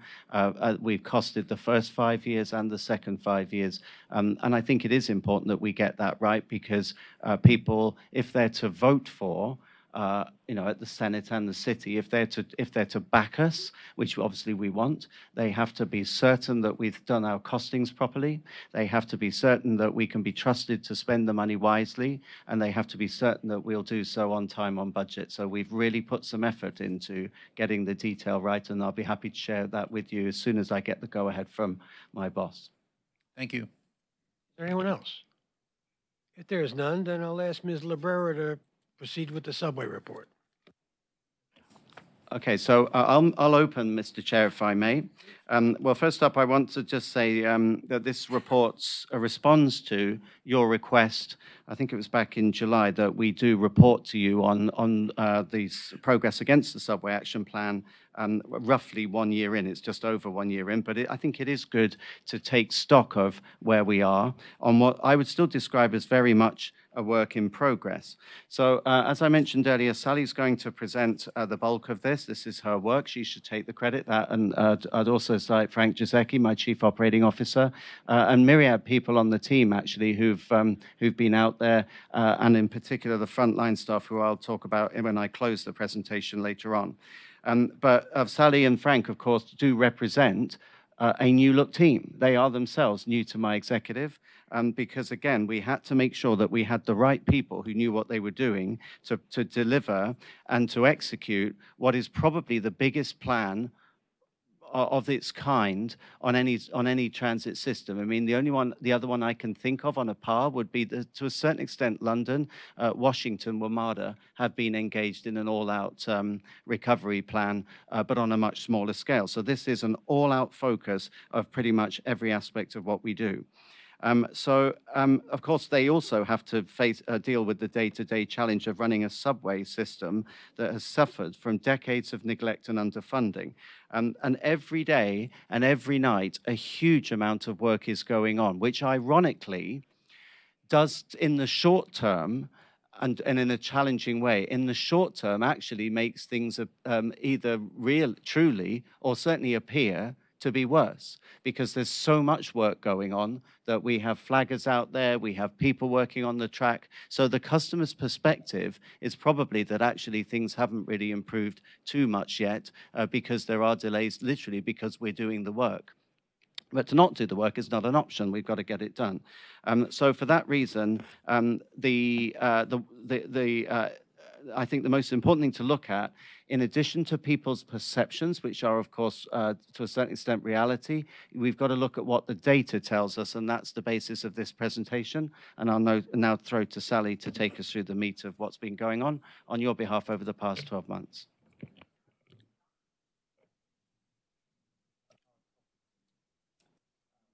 The document hasn't been circulated in advance. We're going to give it to you. It's not on Director's book, I don't think. But we will get that to you. It's literally, we've been working on this right up until this weekend. Okay, Sally, thank you. Good morning. So I'd like to start by talking about early 2017. So in early 2017, leading up to the onset of the Subway Action Plan, the subway system had been experiencing a persistent negative trend in performance, a persistent decline in service reliability as measured by our train-based statistics, on-time performance, delays, and weight assessment leading into 17.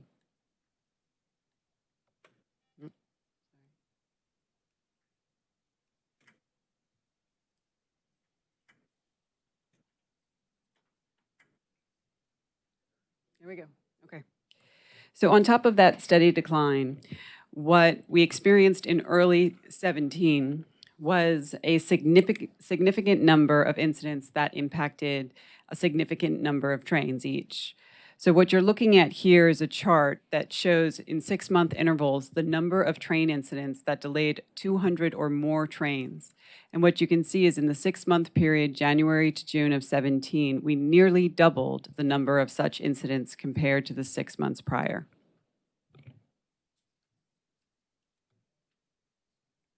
So in June of 17, a state of emergency was declared for the MTA. And in July of 17, the Subway Action Plan was established to do two things, two objectives. Number one, to stabilize the subway system, to stabilize performance, which was in a decline at the time. And two, to lay the foundation to address long-term modernization of the system. I would like to take a minute and talk about the subway employees' experience around this same time. Many people say, and I absolutely agree, that the subway team shines brightest in a moment of crisis, whether it be a snowstorm or a hurricane or a different type of extreme event, the team steps up to the challenge. In the middle of 2017, at the onset of SAP, we certainly were in a crisis. We had at that point, and we have today, tremendous pride in the service that we run. And we recognized that we had lost our customers' confidence in our ability to deliver reliable service. As I sit here today, we know that we haven't won it back yet and that we have more to do, and we remain 100% committed to doing that. We're not here today to say that we have achieved full system reliability. We're not declaring victory today by any means. But what we are here today to talk about is progress. and progress in the form of system stabilization and the reversal of that long-term persistent decline.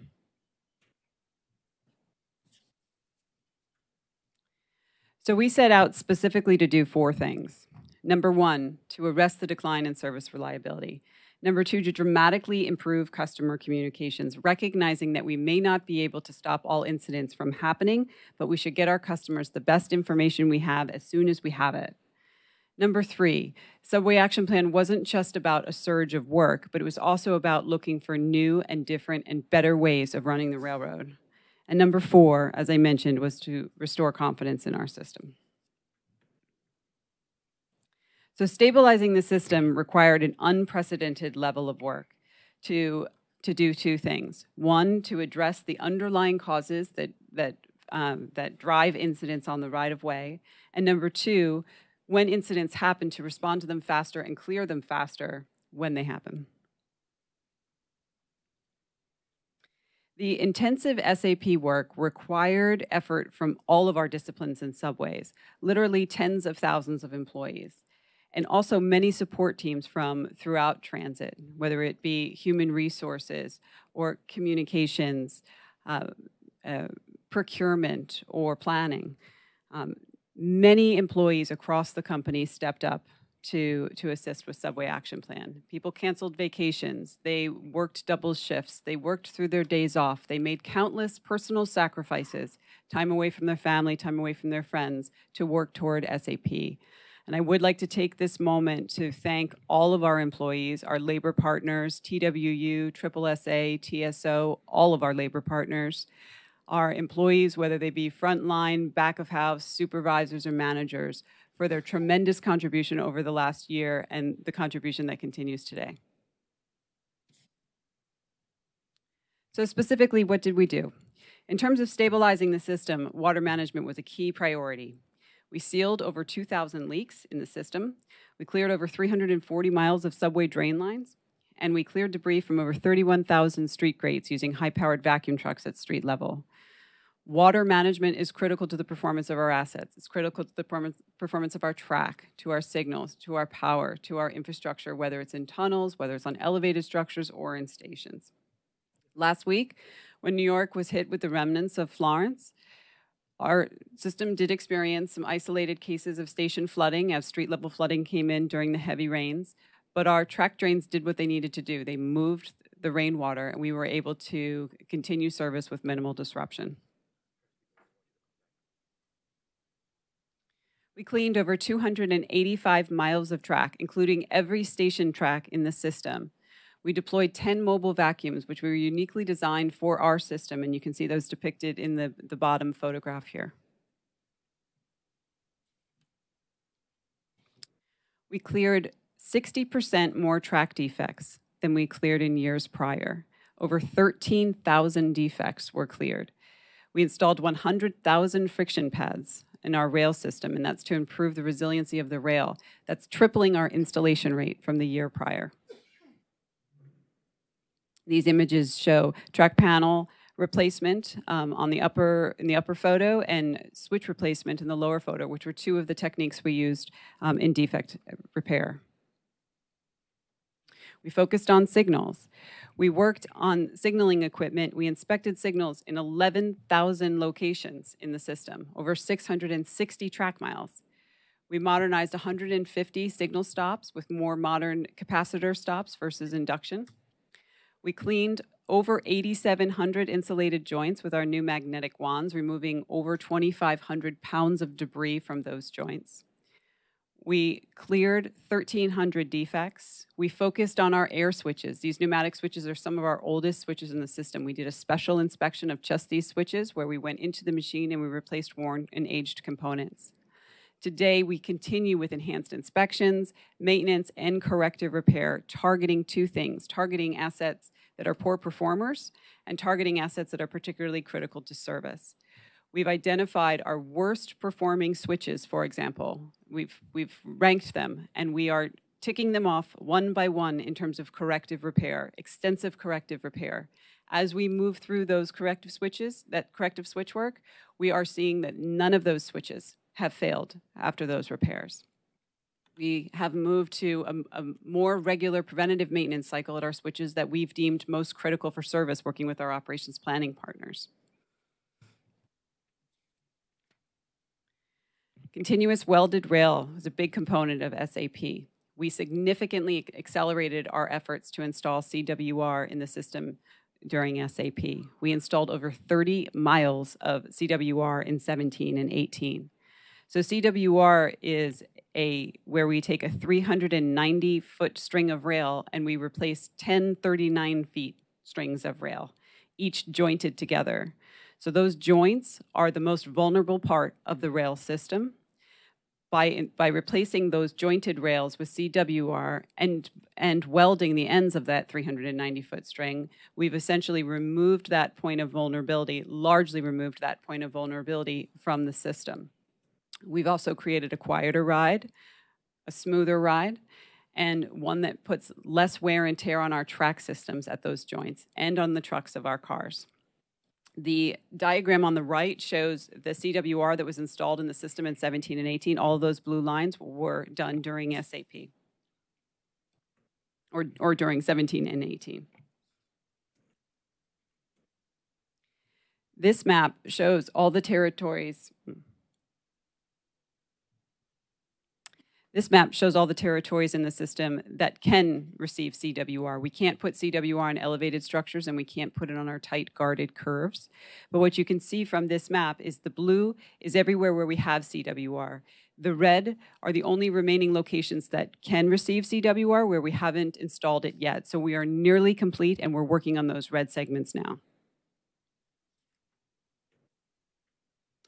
Here's an example of a signal and a power repair that we made. This is a damaged signal circuit junction box near 7th Avenue on the 53rd Street line. It was damaged in a fire. We replaced it during SAP. This is adding resiliency and redundancy to this area. Here's another example. Here's another example. We replaced a deteriorated and corroded junction box at 179th Street on the F line. Again, this is to provide more reliable energy feed. The picture on the top is the junction box that we replaced. It had been damaged through years of water infiltration, and it was still in service. What we did is we moved the junction box to a new location where it wouldn't be as susceptible to water damage, and we installed with a new modern box. This type of work was consistently completed throughout SAP. In terms of cars, we did major maintenance on our mechanical systems of over 1,600 cars. In addition to that, we specifically focused on the components that were having an outsized impact on the performance of our fleet. So specifically, we identified that the master controllers in the 160s and the converters in the R146 were having issues with reliability. So we went into those master controllers and we went into those converters and we did a very focused campaign to replace those components out. And what we see is a 29% improvement in the component reliability for those controllers on the 160s and an 18% reliability improvement for the converters on the 46s. We installed doors, or we inspected doors on over 6,400 cars in the system. And from that, we restored or overhauled 800 of those doors. We improved our work equipment availability by 20%. So what we were able to do is look at how we were assigning our work equipment in the system, and we were also able to rehabilitate some of our flat cars to overall grow that fleet by 20%, or the availability of that fleet by 20%. As I mentioned earlier, SAP wasn't just about reducing incidents, it was also about responding to them faster when they do happen. We tripled our combined action teams in the system. These are teams that consist of track, signal, and third rail personnel for response to incidents on the right of way. They improved their response time by almost 20.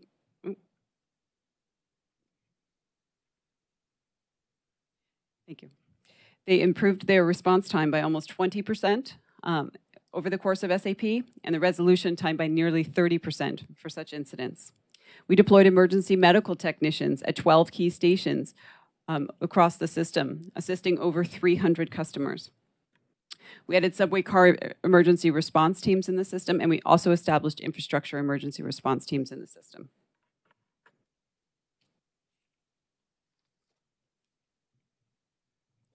So I want to shift gears now to talk about our performance indicators and the signs of performance stabilization that we see in those indicators.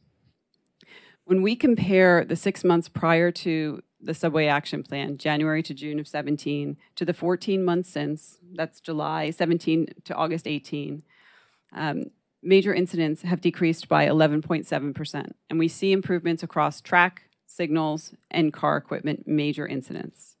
Our average platform time and our average train time, the two new journey statistics that we introduced over the course of SAP, both improved in 2018 versus 2017, and we've seen improvements over the course of 2018 with best results in June of 2018.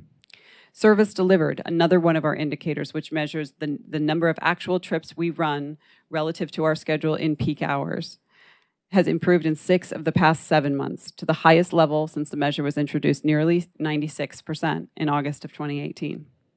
Our subway car 12-month average MDBF, again comparing the 6 months prior to SAP versus the 14 post, is now 122,334 miles, up from 115,670 pre-SAP.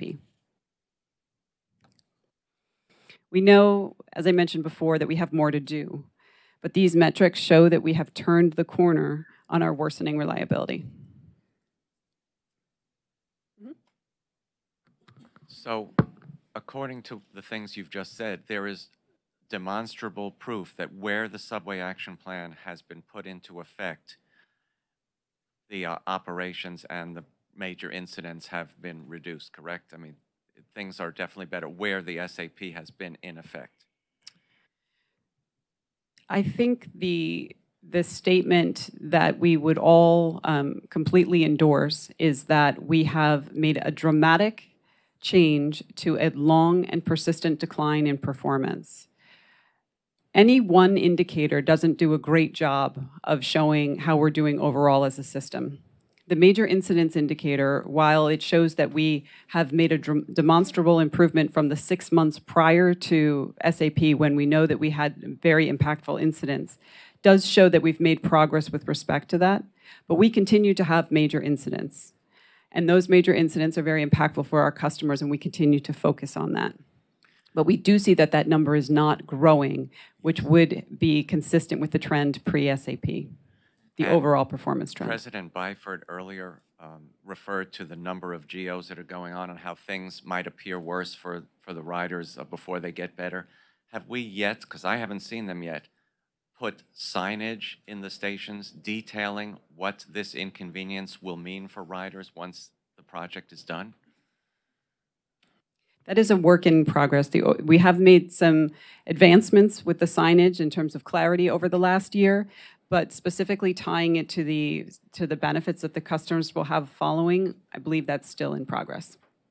It is in progress and a goal of mine, so more to come. Thank you.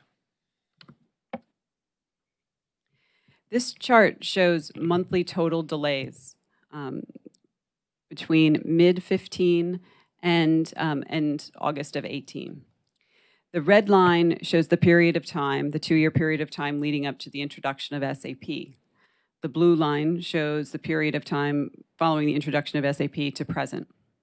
So the red line is a best fit line, and what it shows is a gradual increasing of delays over time, a worsening trend. And what we see with the beginning of the Subway Action Plan is a reversal of that trend. We see an improvement over the past year in terms of a decline in monthly delays. To be clear, some of this change has to do with schedule changes that were put in place in the A division at the end of 2017. But we see month over month improvement, an overall improving trend in 18, which is very encouraging. We have for some time been saying that delays are not the best indicator of the customer experience, and that certainly continues to be my opinion. But they are a good indicator of service management and of service delivery. Just one question about this. Earlier, some months ago, we were trying to define, what was causing some of the delays. And I think we went from something called overcrowding category, and now we've shifted to operating environment category, but it doesn't, it's somewhat better, but it doesn't seem to be any more detailed in terms of what's going on with that 40% attributed to, to delay. Do we have anything further that can get more granular about this? I would say it's still a work in progress, but we do have some activities that are underway that I can share. So the operating environment statistics are not solely attributable to crowding. What we see again is those operating environment delays are when a train operator gets to the terminal more than 5 minutes past schedule, and the crew, the dispatcher, and the control center are not aware of a specific incident that ties to that delay. Since we've been able to merge our systems and do away with the terminal delay database, which we reported on a couple of months ago, since we've been able to do that, we do have a team that's able to and is currently working on analytics to analyze the patterns that we see in those operating environment delays. We certainly see that some of them we cannot find a parent incident for, meaning that their operation is slower than the runtime of the line, which could be an issue with the signal modifications that we've put in place. It could be an issue with isolated crowding or ridership changes at particular stations that are causing dwells in excess of schedule. It could be related to a number of issues. It could be related to some perhaps adjacent flagging that's happening on a different track for a different work project. But what this group is working through, and it's preliminary at this point, is they're working on algorithms now that we have the data together to analyze and see whether there are incidents that are happening on different lines or in different directions that are actually causing these operating environment delays, meaning some of the delays really do have a parent incident, but it wasn't obvious to the crew or to the dispatcher or to the control center at the time. And we think a portion of those delays can be attributed, but only a portion. We still see a baseline operation number of delays, which is our operating environment delays at this point. Can we? Can let her finish. Yeah, let her. Absolutely. That'd be a nice idea. Please complete your report. So I believe where I left off is talking about delays not being our preferred measure of customer experience, but being a good measure of how of our service management. And we've been talking, certainly you've heard Andy Byford talking about getting back to basics, improving the precision with which we're running the railroad, whether it's dispatching or dwell control or overall operation. Our reduction target of getting to 10,000 delay reduction on our monthly total is certainly in line with that. And as we continue to focus on those efforts and continue to roll out programs in support of those, we expect that this number of monthly delays, this trend will continue in the downward direction, an improving trend. Okay, so next, we want to focus on some of the communications and customer experience improvements over SAP. SAP wasn't just about reducing incidents and delays. Top of the list is that we've appointed a new Chief Customer Officer, Sarah Meyer, so I'm going to turn it over to her. Sure. So SAP wasn't only about train incidents and delays, it's about finding ways to significantly enhance customer service and the customer environment. We have many successes to report today, 1 year after the Subway Action Plan. My position and others were supported by the Subway Action Plan. We trained and deployed over 100 wayfinders to provide mobile customer service where customers need it on platforms and near MetroCard vending machines. We added 50 new station announcers across 3 shifts to advise customers on incidents and delays, but more importantly, to provide alternate routing. We deployed new procedures to get more accurate incident information to train conductors, to social media more quickly, and have heard from our customers that they've appreciated the significant gains that we've made in that area. We also released new customer-focused journey time metrics and new public metric dashboards.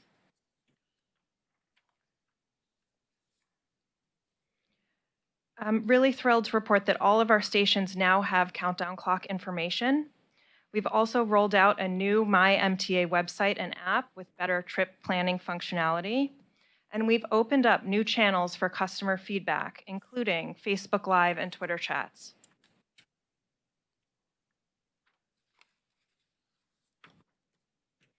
Cleanliness and appearance is also very important to our customers, and we've focused on improving the environment. We deployed new cleaning tools in stations. Pictured here is a new tool for floor washing. It hooks up to a high-powered washing truck and cleans with multiple streams of hot water across a much wider platform, improving productivity, efficiency, and results. We've also added 20 new mobile wash trucks to support station deep cleaning. On the car side, we've installed brighter lighting, double pole stanchions, and provided more standing room in some of our cars.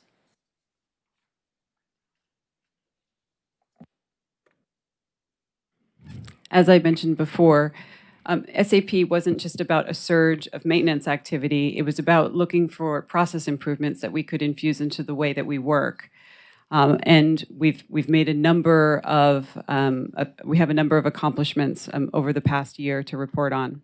Number one, we restructured the subway organization and the leadership to ensure stronger accountability in critical areas and to ensure quicker resolution of complex incidents that bridge multiple disciplines. We brought in contracted resources while we onboard additional maintainers in our elevator and escalator area, particularly focusing on elevator maintenance. Our 5 stations in Washington Heights with very deep traction elevators require a significant portion of our resources to maintain.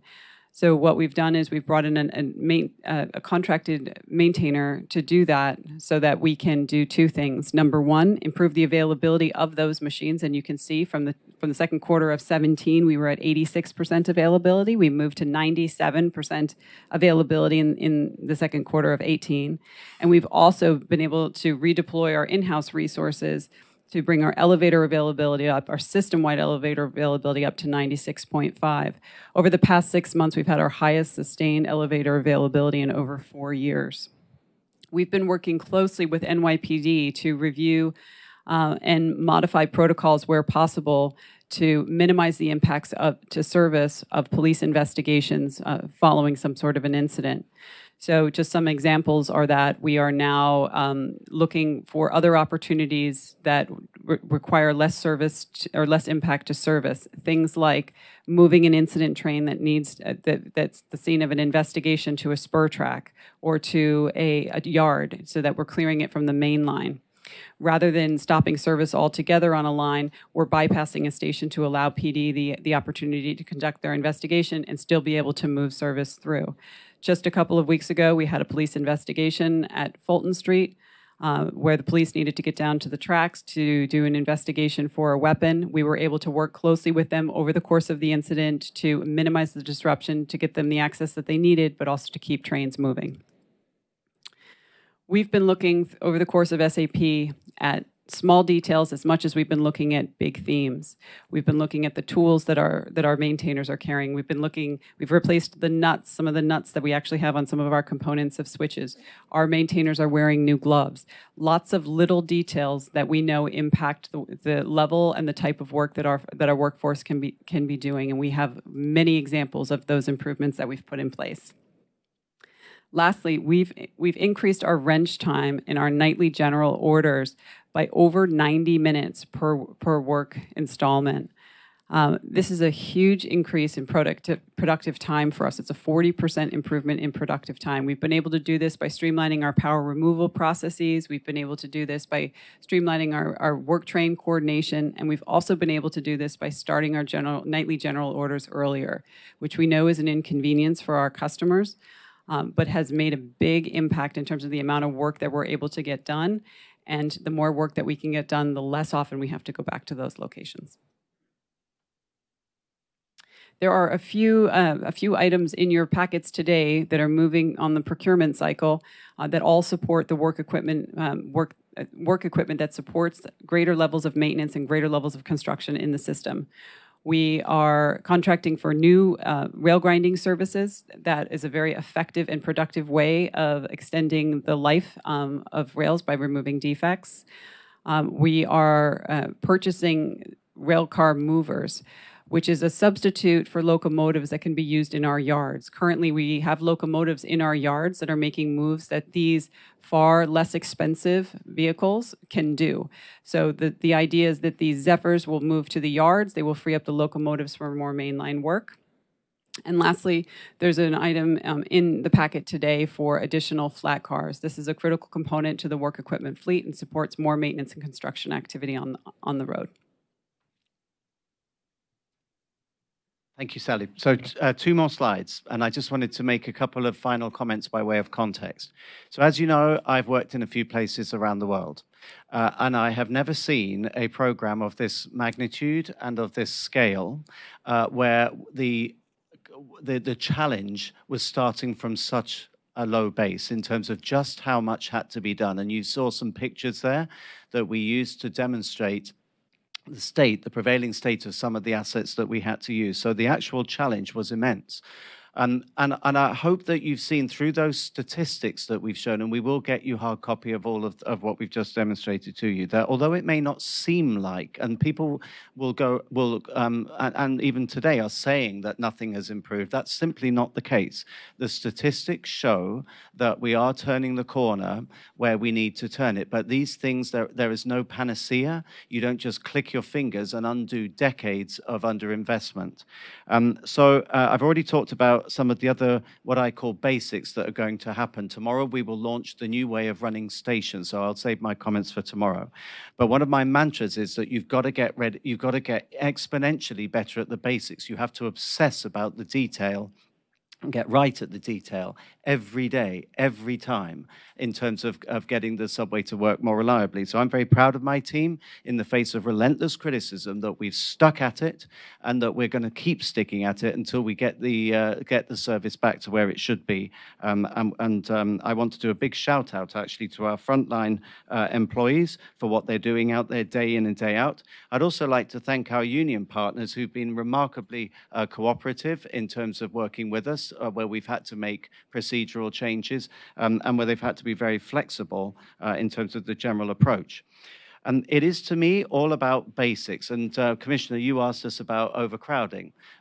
It wasn't meant to be just nomenclature, but absolutely we changed that title. It's one of the first things I did. It was in the January meeting, unsolicited, said I don't like the comment, the category overcrowding. It masks the reality. It's a catch-all. It doesn't really get to the root cause. So what we've said is it's not just overcrowding can be an element on a few occasions, but really it's about the operating environment. What is it that is causing so many trains to just miss the threshold, the 5-minute threshold? So we've launched a Save Seconds campaign.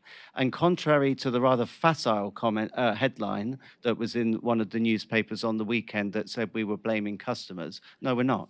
What we're doing is tackling all of the various elements that make trains late. So let's take some examples. We've got to get better at terminal management, turning the trains around at the termini. That's on us. We've got to get better at making our assets work properly. That's on us. We have to address what the changes were and are they all necessary on the grade timers and the signal timers. That's on us. And we do have to get better at dwell times, in other words, the amount of time that trains spend in stations. And I'd argue that that's a joint effort, actually. So are we blaming customers? Absolutely not.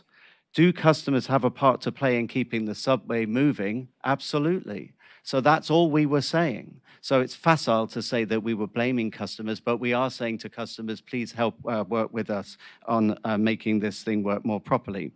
So I hope you have seen through this campaign, and through this presentation, that we are beginning to turn the corner. We are as frustrated as anyone that we're not yet seeing the sea change, the breakthrough in performance that we all know that we have to have. But A, we're going to stick at it, and B, we mustn't forget that notwithstanding all the good work that you've just heard about, and this is an unprecedented amount of work, look at the statistics for the various things that we've done. Notwithstanding all of that, the base infrastructure is still the same. It's still the same old equipment. It's still the same infrastructure that's largely out there. And there are still assets out there, including a signal tower that I went to just the other day in Brooklyn, that frankly should be replaced. It should be in the museum. but our miracle workers out there are still using it. So we will never be as good as we can be until and unless, next slide, please, Sally, we get to what we really need to do, which is the all-out modernization of the subway, which Fast Forward envisages. So that's that plan that we launched on the 23rd of May. That's what I talked about in my commentary. But again, final point, we're not waiting for the billions that we need to get started. We've already geared up to early deliverables so that New Yorkers start to feel the benefit already. And we're continuing in parallel to push all out on this SAP work to finish the job off and to get exponentially better at the basics to give New Yorkers the service that they need and that they deserve. Thank you. Thank you, President Byford. Any questions or comments? Mr. Weisbrot. Thank you, Mr. Chairman, and thank you, Ms. Librera and Ms. Meyer for the presentation. I have a bunch of questions. Let me start first by saying I really, really appreciate the new metrics that you've introduced, and to the point that you made, I recognize that you can't just look at one metric. You really have to look at them all and make a judgment looking at the entire picture. And I agree that we can all say that the Subway Action Plan has, I think we have unanimity that it has at least stabilized the system and it's not getting worse. And there's been perhaps a little bit of marginal improvement, but I have a bunch of questions about that. Given the sort of marginal improvement from the Subway Action Plan and the introduction of Fast Forward, other than the shift from welded rail, now that that is going to be pretty much completed, are there other elements of the Subway Action Plan? Well, no, finishing the welded rail. Are there other elements of the Subway Action Plan that need to be modified or changed, or does this just morph into the Fast Forward program? So the Subway Action Plan isn't over. While certainly one of the characteristics of it was a surge of activity in certain areas, some of that has waned a bit in terms of that surge, but we're still working in different ways to be very proactive with defect elimination, and also very focused with respect to reliability-based efforts. So under SAP, we've done both of that. We've accelerated the defect clearing in track and signals, and we've also focused, particularly in the signals area, on reliability-based work, meaning we're going after the most problematic switches, the most problematic stops, the most critical switches. That type of activity was certainly initiated as part of SAP, will continue and will grow as we move forward. Thank you. And Mr. Chairman, may I just sort of run through my questions and you'll be finished with me? Thank you. Okay. My second, I do also appreciate what you said, Mr. Chairman, about the emphasis on customer service. And in fact, I really appreciate the new emphasis on it, and particularly the work that Ms. Meyer has been doing since she arrived. I do think that there are still 4 stations without countdown clocks, and I believe those are the 2nd Avenue stations, and I don't know whether you or Mr. Lieber can explain why there are no subway countdown clocks on those 4, which are the newest stations in the system. I'll take that if I may. So I actually looked into this last week. There is one countdown clock operational each station. It's by the turnstiles. The one in 63rd Street is at the 3rd Avenue end, as opposed to Lexington. That's number one. Number two, but I'll get to the punchline in a minute, because there are 85 of the existing 3-color displays, which now show date and time only, but which will be available pretty soon to be converted to countdown clock usage, and here's why. Apparently, there was a virus that infected all of the servers that were serving the new Second Avenue subway countdown clocks. And it's going to take until the end of this month to get that fixed. And at that point, transit will be able to convert them to countdown clock usage. So I think that's the overall fix. There are 85 spread throughout the 4 stations. In addition to the 4 countdown clocks that are operational now, they also have, I believe, 10 on-the-go kiosks which display train arrival information as well. So while there's a long way to go once that problem is solved, in the meantime, there are roughly 14 devices which are operational. And if I might just add to that, thank you, Jano. The reason we say that, well, A, the SAP is not yet complete, but B, it's a living thing. I just went to see an ELO concert, but it is it's something that we're adding to. We discovered, or I say discovered, it was known, but we're going to do something about it. Sarah picked up the fact that there were 70, I believe it was, 70 stations that did not have public address. There was no public address. It wasn't that it didn't work, they just didn't have it. So we're going to fix that. And that you'll see in the customer commitment document, we're already getting started on some of those stations already. So it's a slight segue on from what you asked, but we're adding to the list. We're not just doing what was specified in the SAP, we're adding to that list to fix things that should have been fixed years ago. Thank you. And just 2 more questions. One is I really appreciate the goal of reducing monthly incidents by 10,000 by the end of the year. And note that 6 years ago, we had approximately 30,000 incidents a month. Now we have 60,000 plus incidents a month. What's the ultimate goal? Is it to get to 30,000 in 3 years, back to where we were 6 years ago? Or is 30,000 acceptable, or is 10,000 acceptable, or is that even possible to determine that?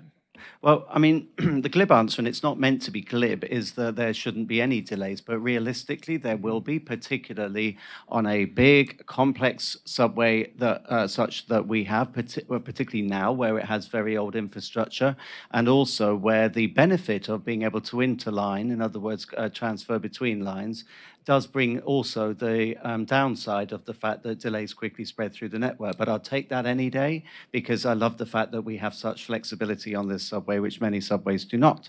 I can't give you a correct answer today on here's the figure that ultimately should be acceptable.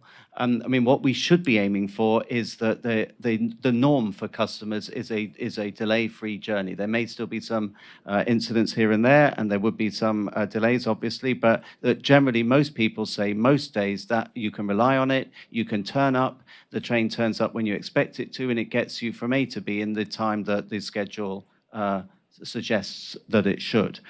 Don't be too wedded to that original figure, because I'm not certain now that we've got much better granular data a much better understanding of what's really going on out there with the work that we've done in the last year to consolidate databases and to truly understand, for example, the impact of the signaling changes and flagging changes that have happened over the past few years. I'm not sure how robust that 30,000 figure ever was, but we're still getting to the bottom of that. Too high, too low? Or I suspect it was probably erroneous. I suspect it was probably too low. In that I think we have a much better granular understanding now of what really goes on there. We capture data better than ever, which is a good thing ultimately, because you've got a true measure for what the customer's reality is. But having said that, also the infrastructure is that much older than when the subway performed better. So it's a mixture of both, better understanding, ever-aging infrastructure. But the sea change will only happen when we bite the bullet and we re-signal this thing, because it's not just about modern signaling, it's also removing so many points of failures, train stops, trip cocks, block joints, airlines, a whole bunch of infrastructure which has the potential to fail, no longer would exist. It's train-to-train communication. Thank you. And then my last question, which is really a follow-up to what Mr. Jones asked about operating environment. I do really appreciate the shift in focusing on the reasons for delays and having that much more precise, and knowing that I think prior to this, we didn't even have signalization as a reason for a delay, as I recall. But when it comes to operating environment, it just sounds like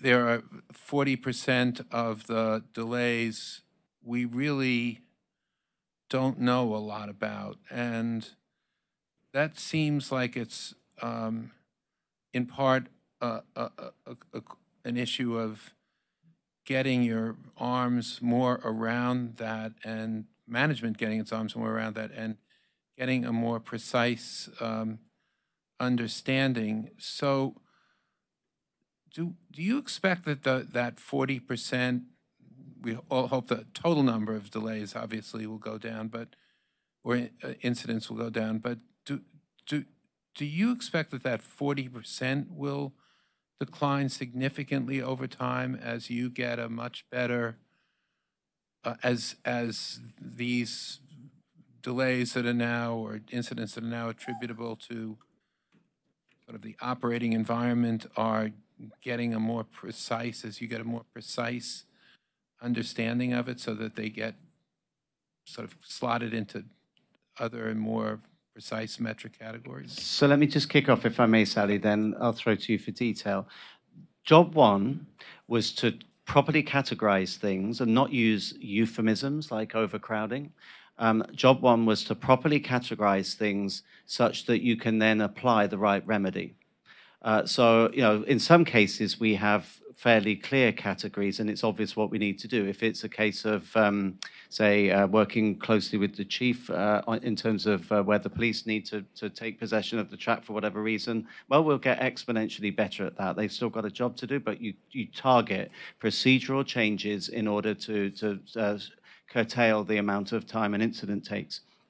To me, the operating environment pot, because it's so big, that's the golden opportunity. If we can just relentlessly drive down those delays, and that's what the back to basics approach and the Safe Seconds campaign is there to do. If we can target that, that's what will really make the change. So I've set it somewhat an arbitrary target, which we may or may not meet. It's a tough target to take a seventh off the total. But I've said let's aim for 10,000. If we get to that, when we get to that, and I'm confident we will, my team won't thank me for it, but I'll be saying thanks very much, well done, let's have another 10,000 off that. We're going to relentlessly stretch the targets once we have got the categorization correct, which I believe we now have. Sally? I think we'll see a few things in the numbers as we better understand the drivers behind the operating environment statistics. Number one, there are definitely delays in that category that are triggered by another parent incident somewhere in the system, as I mentioned before. So what we'll see is some of that shifting from the operating environment, perhaps to the track category or to the signals category or to the car category or the sick passenger category. So some of those incidents in terms of the magnitude per incident, number of delays per incident may grow. Right? So we might see an impact on, say, the major incident indicator as a result of that. But what we also see, and this is part of the Safe Seconds campaign that Andy mentioned, is that a good number of our delays are not delayed by a whole lot of time. Right? 25% of our delays are within 2 minutes of the 5-minute threshold, meaning 25% of the delays are within 2 minutes of essentially being on time for the purposes of determining a delayed train. We've been communicating that more broadly with the entire workforce in subways to engage the entire team in thinking about ways that they can claw back just a few seconds here or a few seconds there. And that may be train crews, it may be folks that work on platforms, it may be folks that are calling on flags, to think just a little bit differently about the types of things that they're doing, recognizing that a small change may make a big impact over the course of a line that could be 80 minutes in running time or 90 minutes in running time or 100 minutes in running time. When you put it in that framework, it does look like something that maybe is only saving a few seconds here or there could potentially be the difference between a delayed train and not. So Our internal campaign is number one, focused on awareness of the goal, the 10,000 delay reduction goal. We've been encouraging crew level communication and maintainer level communication throughout the entire organization. We're sending out daily updates on how we're doing the day before. We have sheets posted in all the crew rooms as to whether the crews, whether a particular line met its target for the week before. The idea is to engage the folks who really understand where these seconds can be safely clawed back in the effort to save them, and in understanding why it is we're doing what we're doing. So what we see, and I was going to mention this in my brief operating report, we've added the progress to target on the delay charts that are in your book for July and August. What we see is that those improvements are disproportionately coming from the operating environment category. So we do think that there's lots of opportunities in that category. Thank you very much, and thank you, Mr. Chairman. Of course there are. Mr. Reckler. Just thinking through this conversation, and I compliment all of you in terms of the feedback and the efforts that you're making. It sounds like you're doing everything you possibly can think of and learning as you go and adjusting as you go, which I encourage you to continue to do. But I sort of categorize this or communicate it as our subway system is in cardiac arrest, and you're doing whatever you can to stabilize it. But the reality is we need to heart replacement, right, a heart transplant, and that's a bigger process. And as you noted, it's going to cost billions of dollars, tens of billions of dollars, and I think we all as a board got to be supportive to help get that tens of billions of dollars, whatever that number is, so we could start implementing the transplant and not trying to just stabilize it. And stabilizing it means we're probably not going to see meaningful improvements, because the other thing and this really comes to my question, is just as we've seen sort of on Long Island Railroad and the work that they're doing, as you're doing work on the tracks, and you're out there having to actually either close certain lines down during different periods of times or divert traffic, that naturally takes away the flexibility that if you have one error, something goes wrong, that you have less of an ability to absorb that someplace else. So as you're improving it long term, it sort of counterweights some of the improvements you're making in terms of the stabilization, I'd imagine, and I just want you to comment on that. Yeah, bang on. That's exactly what's happening there, in that we are doing so much work out there. I mean, you only have to look at the weekend schedules and the weekend service changes to see just how much is happening, and it's pretty much the same at night as well. So there's work happening all across the system. But it will. We are doing the right things. If you ask any railway person to go down the list that Sally took us through and say that we're tackling the following things, cleaning up block joints, tackling leaks, tightening up on our switch maintenance, tightening up on or installing continuously welded rail, this will come good. But to your point, Scott, if you just stop at, and so it will come good, and people will notice that their journey is disrupted that much less often. But if you stop at the as is, you are condemning New Yorkers to the status quo. It will never get really better unless you bite the bullet. We bite the bullet, and we do what's really needed, which is the technology change. So it can definitely get better. It will get better. It is getting better, as we saw from the statistics. But for the sea change, the sort of the leap forward, it needs to be a whole-scale modernization. Yeah, it's really, in some ways, a follow-up. There's an unfortunate confluence about to approach us as we start our hearings for the fare increase. And obviously, in the midst of the campaign, there were statements made, oh, no, there shouldn't be. I think our campaign, both in terms of board members and is going to have to gear. I assume our hearings begin in December. I've been through one set before.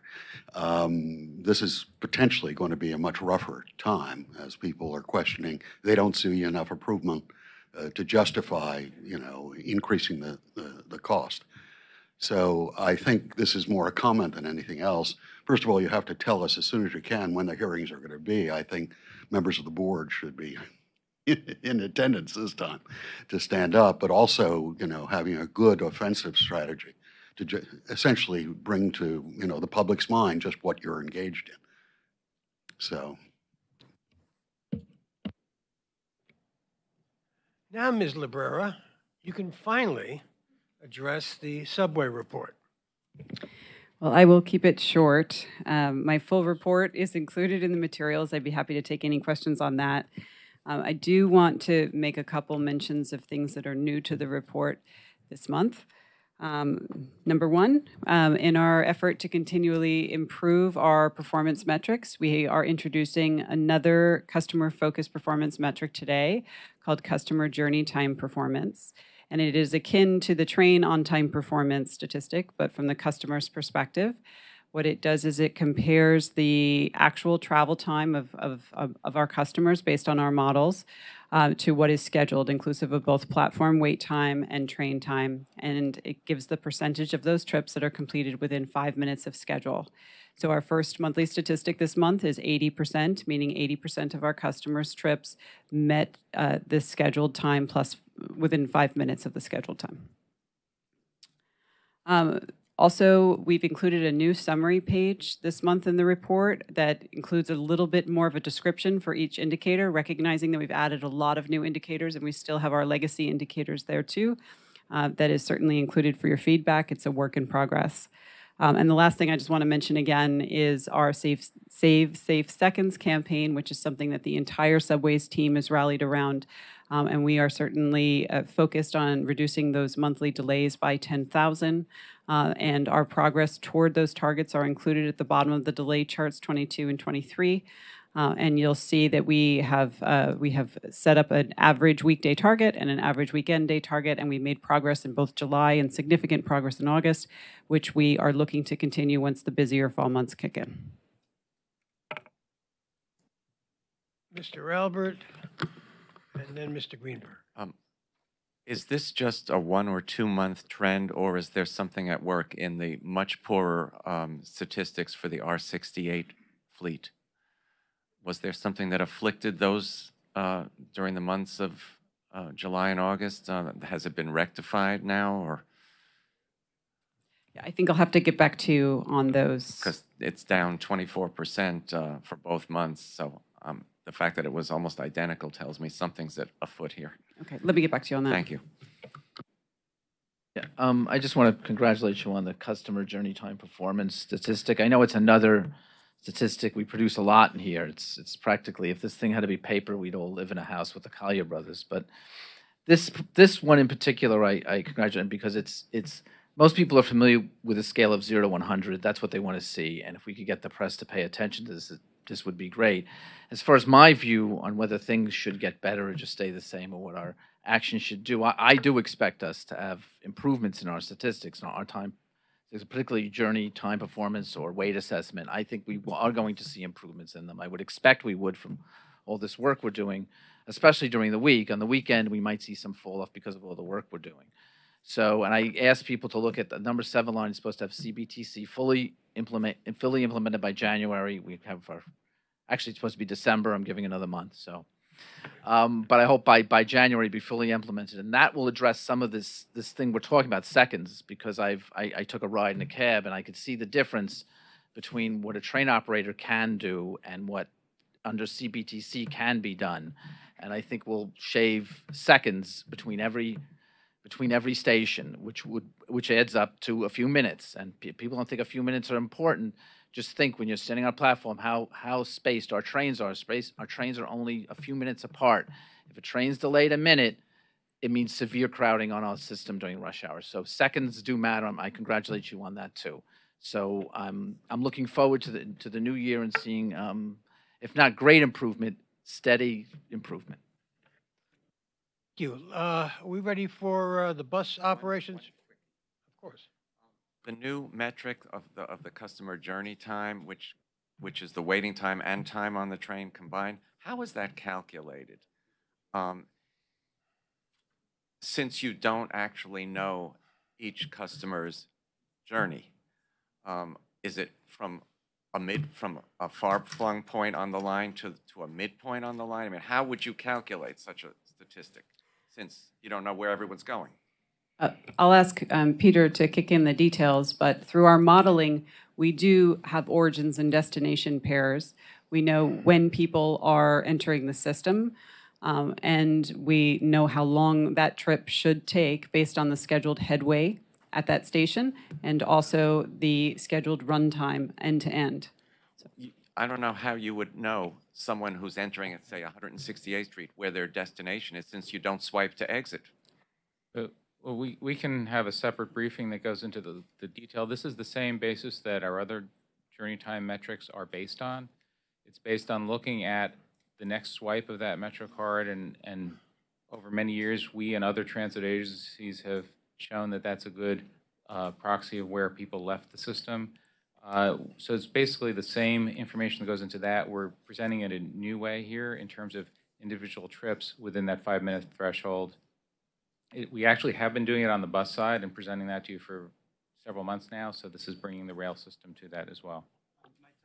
Commissioner, for you and anyone else who wants to go through it, we do deal with that separately, but it is a proven technique that other agencies such as Transport for London have used for years, and it provides a much better proxy for the typical customer's experience, because if you're going from let's say C to D within a line that goes from A to Z, it doesn't matter to you that the train arrives at the terminal late because you weren't going there. Sure. It's what's the difference between what the journey time, what is the difference in the journey time between what it should have taken and what it actually took? What's the delta? That's what we're measuring, because that is a much better approximation or proxy for the customer's actual experience and therefore subway performance.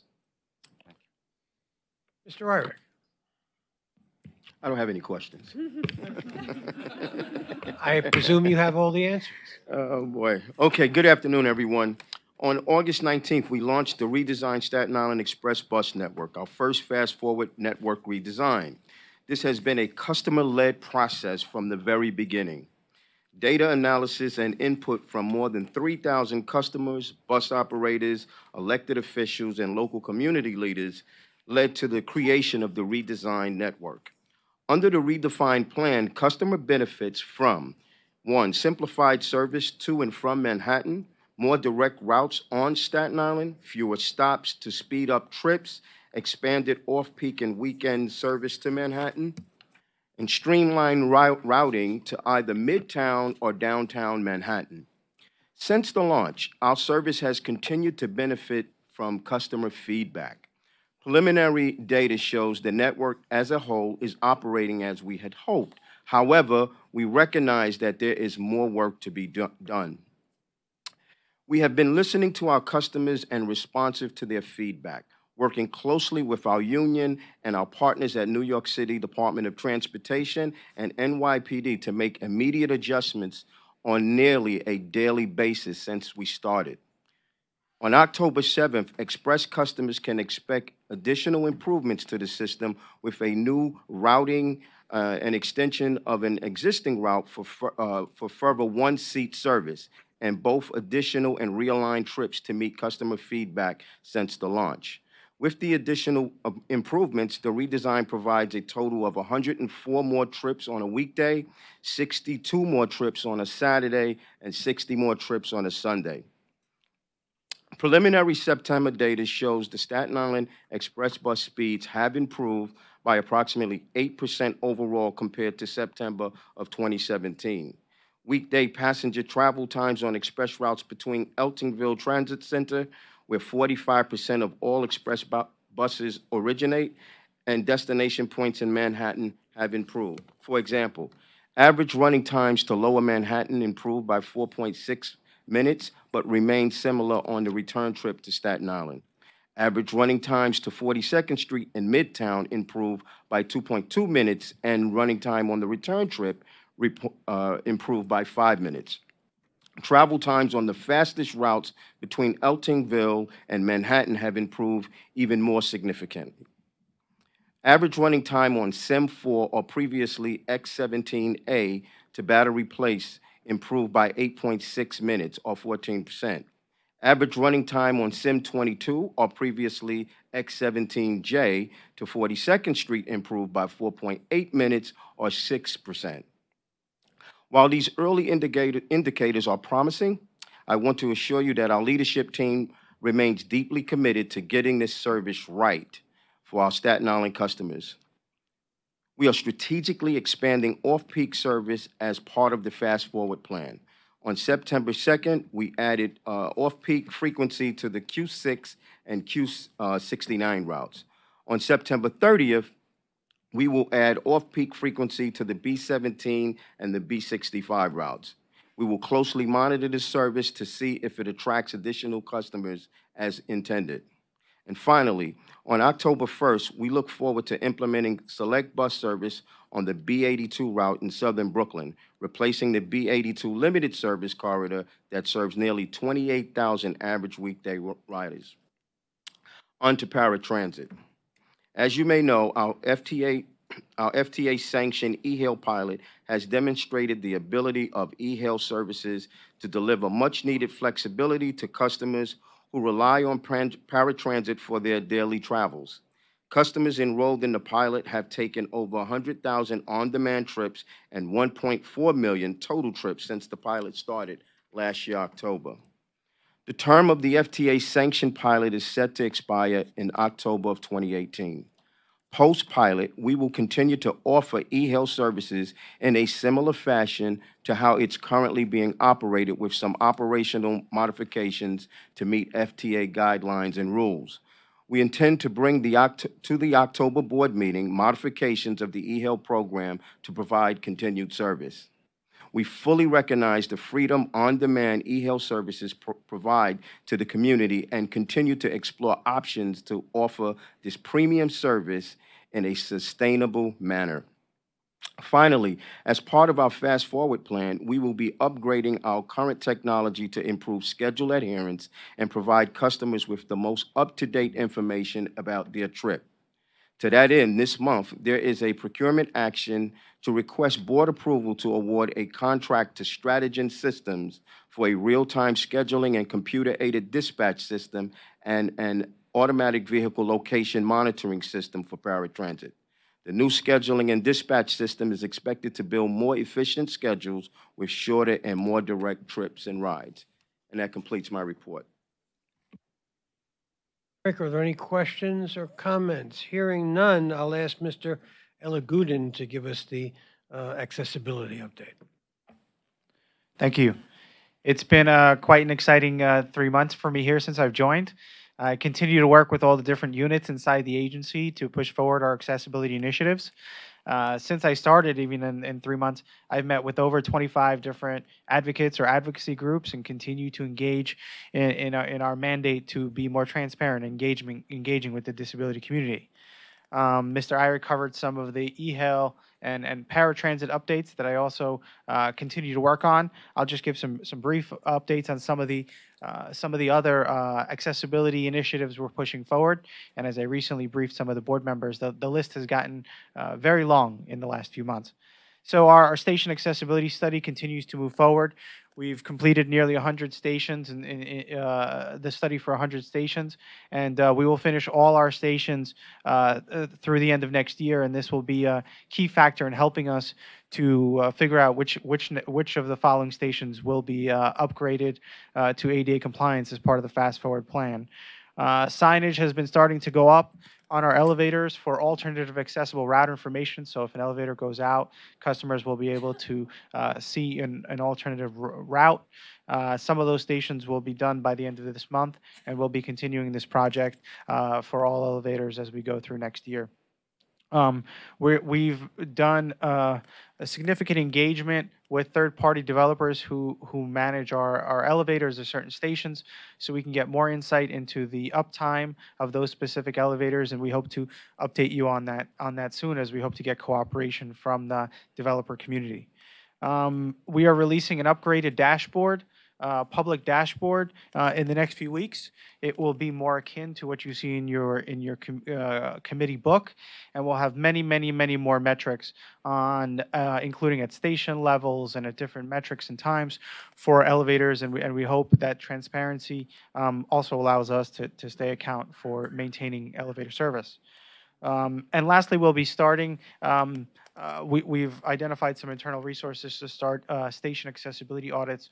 We'll be sending individuals from my team into our stations, looking at all the accessibility features that are present, reporting on them, and making upgrades, so that this is a quick way for us to improve the customer experience for those with disabilities in our stations.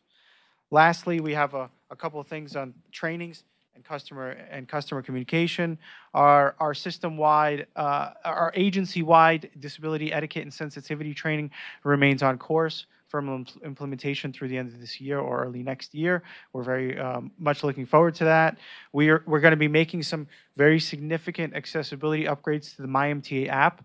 We've done rigorous user testing over the last few months. You should be seeing those upgrades in the next month or so. Specifically, much more functionality on how elevator outages and elevator availability is communicated to our customers via the app. And also, you should be seeing an accessible travel guide released by us in the next several weeks.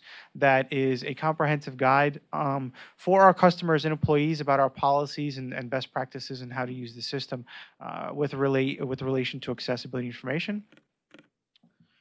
And I'm also very excited to announce that my team is growing with the release of 3 new positions to the system-wide accessibility unit. This is integral in allowing myself to have some resources as well as the agency to push all our accessibility initiatives forward, and look out for specific announcements on those coming soon. Thank you all. Any questions or comments on Mr. Elagudin's report? Hearing none, for strategy and customer experience report, Ms. Meyer. Hi, everyone. Given the time, I'm just going to go over 2 quick things. Our quarterly customer count survey launched last week. It's a critical part of our Fast Forward plan and will inform our prioritization and resourcing for subways and buses. Paratransit to come next, I believe in December. Please encourage riders to visit mta.info/customerscount to deliver us their feedback.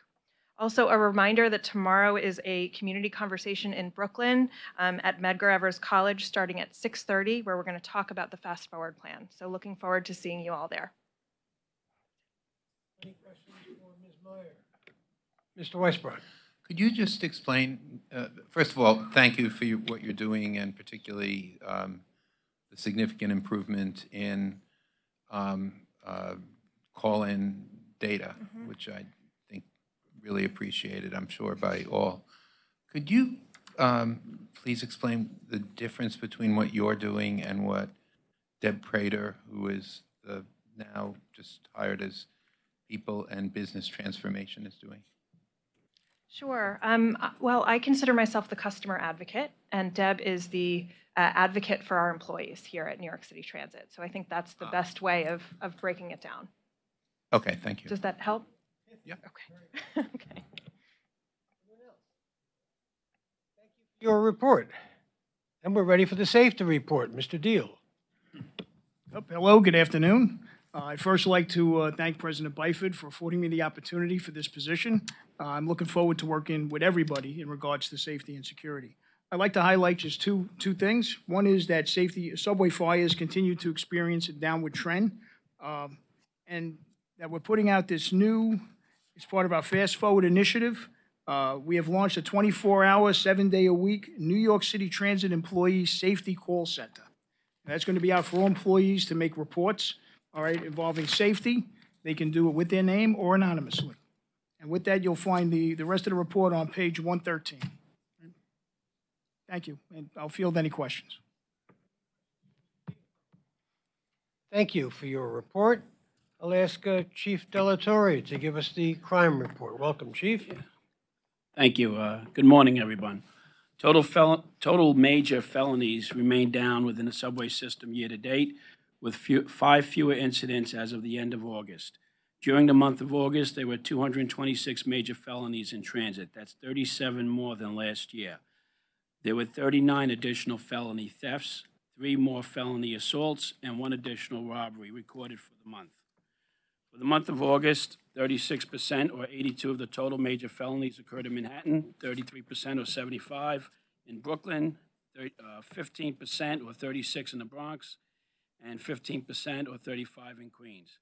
I am pleased to report that on July 16th, we introduced 4 more of our transit districts into our neighborhood policing model, meaning half of our districts are now incorporated into the department's neighborhood policing philosophy.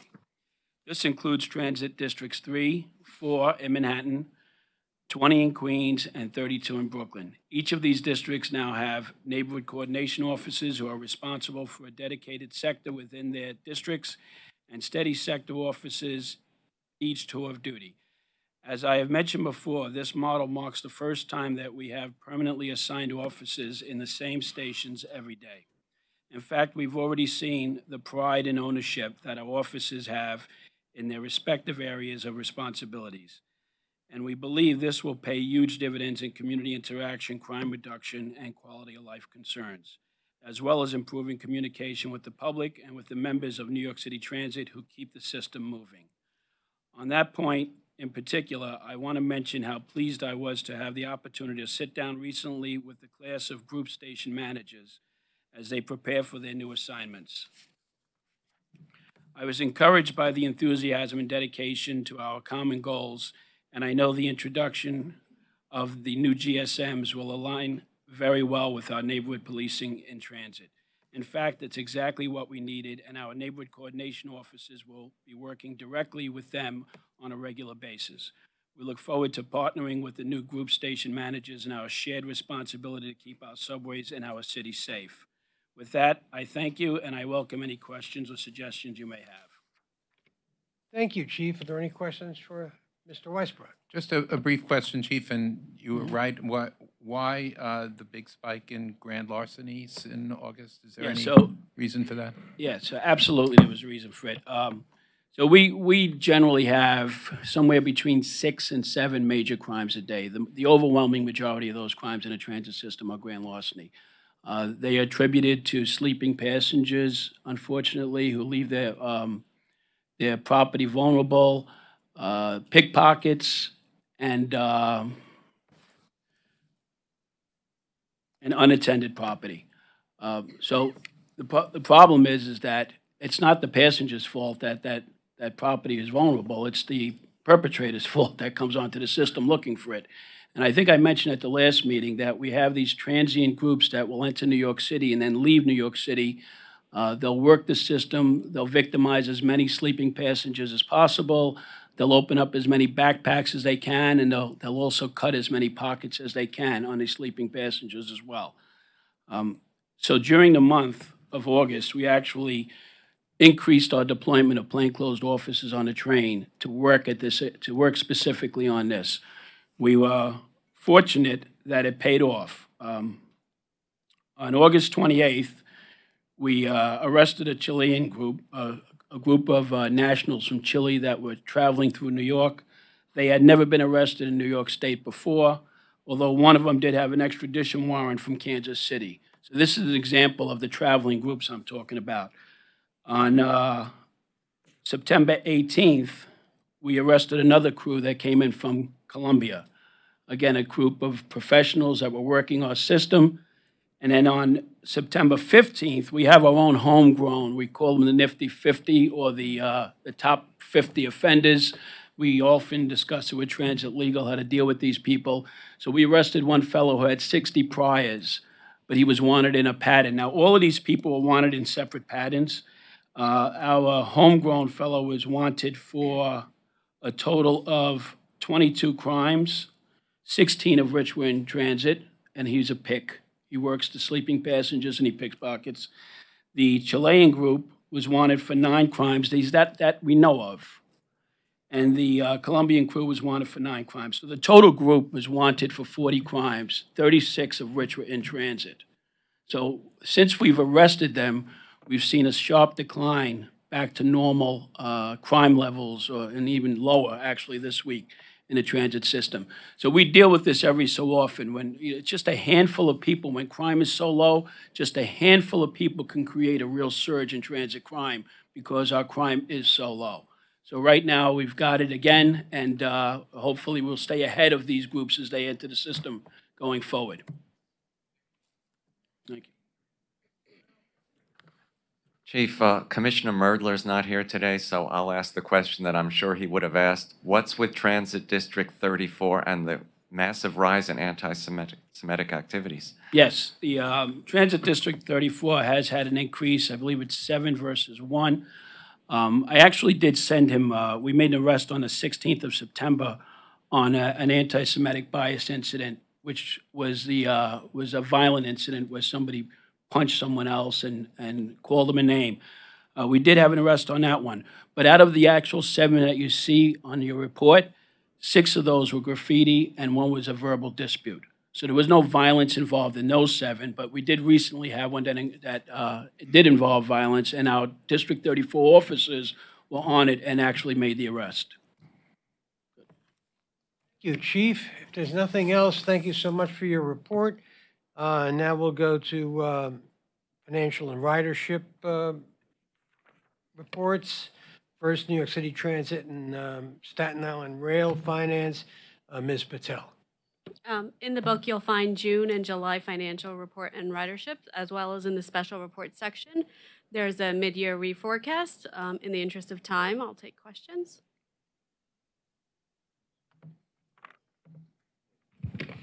There are none, thank you. Mr. Irick will cover MTA bus finance report. Yeah, and similarly, in the interest of time, if there's any questions, I'll field them. The full report's in the book. I want to accentuate one thing in your report. Ridership is total 10 million for the month of July, which was 400,000 above forecast. Is that good news? I would say cautious. I mean, the overall trend has not changed. This is, just a quick look, but, we're doing things to arrest the greater trend. So, I mean, we're cautiously optimistic based on a lot of the things that we're doing, but we're not out of the, we're not out of the gray yet. Thank you. If there are no questions, I'll ask Mr. O'Grady to give us the capital program report. Just a brief capital program report. A total of 29 projects were completed during June and July for a total of $672 million. In June and July as well, we awarded projects totaling $542 million. That concludes the capital program report. Questions on that? A brief question, Mr. O'Grady. Why the, like 12% of closeouts by funding and only 48% of substantial completions by funding this late in the year? Is that just tied to projects that started this year or what? So I'll start with the substantial completions. The substantial completion goals are distorted because of the Flushing CBTC project. That project will be substantially complete in November of this year, and that will bring that percentage significantly more in line. That was delayed a couple of months. With regards to closeouts, there is one closeout in the capital program that's been delayed somewhat at South Ferry. The other closeouts that have affected the overall percentage and kept it low are rolling stock closeouts that are being progressively pursued. Thank you.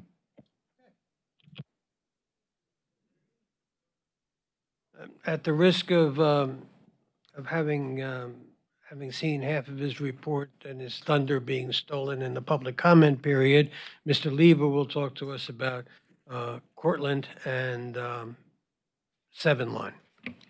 Yes, Mr. Chairman, and I will do it at breakneck pace in light of the time. The Cortlandt Street #1 line station opened on September 8th. What I'd like to say and emphasize is, and this was a surprise to me, that was a week after the scheduled outside date that was set in 2015. So I think that notwithstanding the difficulty that we all know that this project is, and the board really supported our efforts to get this project done, we accomplished something which was pretty close to goal. Before I talk about the project, I want to talk about my partner, Andy Byford, and the New York City Transit. The completion of this project happened because of a lot of people's work, but it would not have happened without the collaboration of transit, because turning on all of these complex systems and making sure we have everything ready to operate and that the people are ready to operate the station is a transit function. It has not always, the collaboration between our two organizations has been in the past, shall we say, less than perfect, and this was really a ballet dance and beautifully executed. So I credit transit for the way we did it very quickly on the visuals. This is the entrance to the #1 northbound from the Oculus, the World Trade Center Oculus that most folks know pretty well. Another shot, again, from that main entrance on the mezzanine of the Oculus. The fare array, the same entrance. Another angle. There are 6 separate entrances. This is the one at the sort of southern area on the northbound platform, right across the concourse from 3 World Trade Center's entrance, and obviously has some importance to the office population that's headed to that building. The north mezzanine entrance down below, also exiting into the path terminal area of the World Trade Center Transportation Hub, aka the Oculus. Very important for people who are trying to get across to the World Financial Center, who live in Battery Park City. That's a very important, convenient entrance. The north entrance, which is being used right now principally as an area of rescue and for emergency egress purposes. And this is the stairwell to the south mezzanine. So I think you see that there's a lot of access to this facility, and that's one of the advantages of it. On the left, obviously the renaming of the station, WTC Cortland, in light of the fact that WTC is the identity for a lot of people who are headed there, workers, tourists, and alike. Cortland is a historic name that everybody values, but the Cortland Street was blotted out when the World Trade Center, at least west of Church Street. So the compromise was to preserve some of that history and rename it WTC Cortland.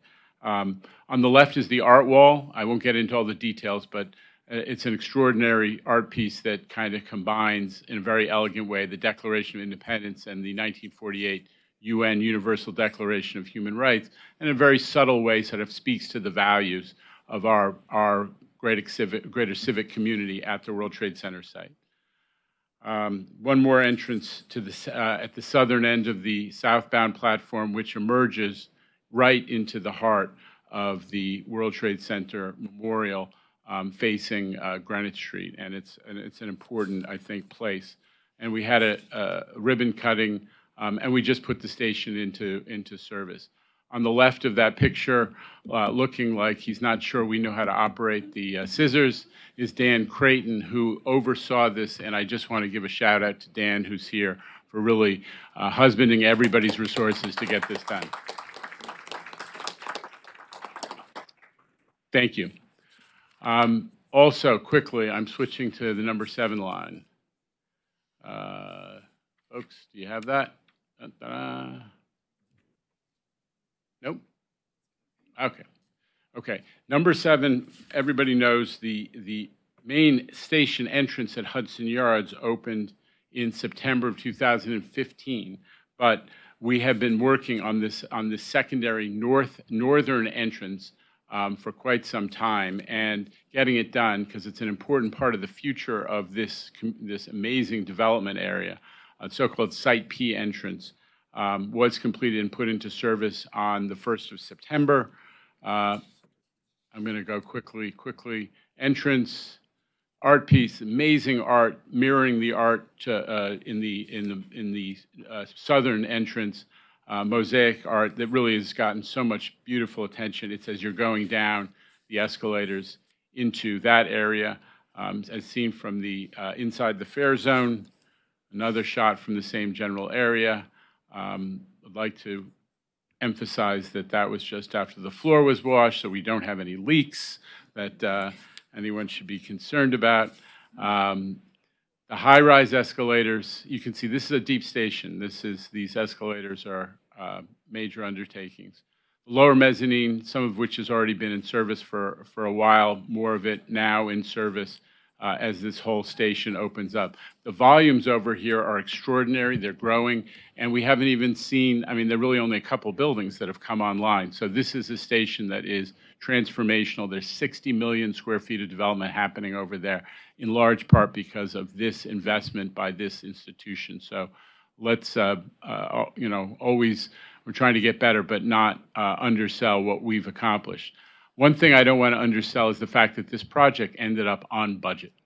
The 2006 budget was $2.1 billion, and there was a little added by the city for work that was related to some of the development projects that were adjacent. It was not MTA funded, and it was not MTA work.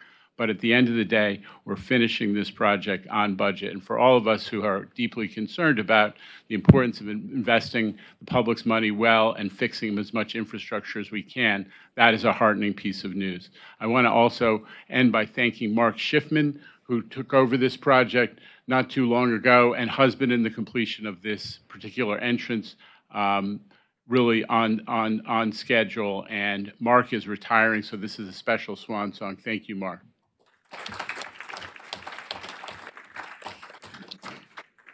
That's it.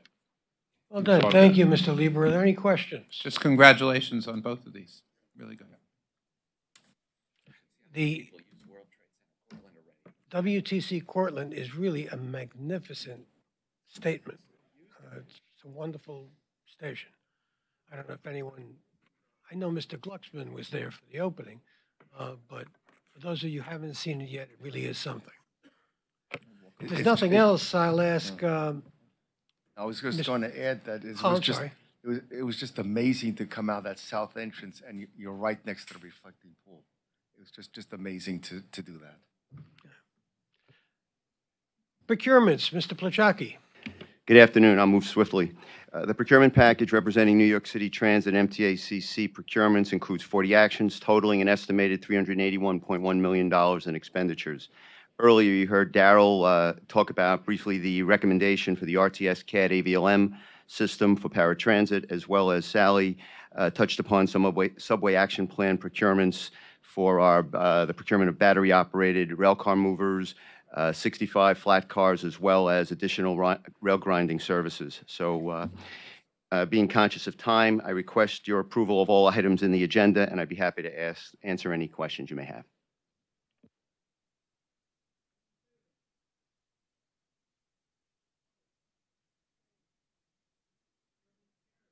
Thank you. Service changes, Mr. Cafiero. Again, there's one staff summary in the agenda. If you have any questions, I would be happy to answer them. Mr. Greenberg for a change of pace, and then All right. Mr. Albert. The question on the 7 line is, when do we plan to put back express service during the midday, if at all?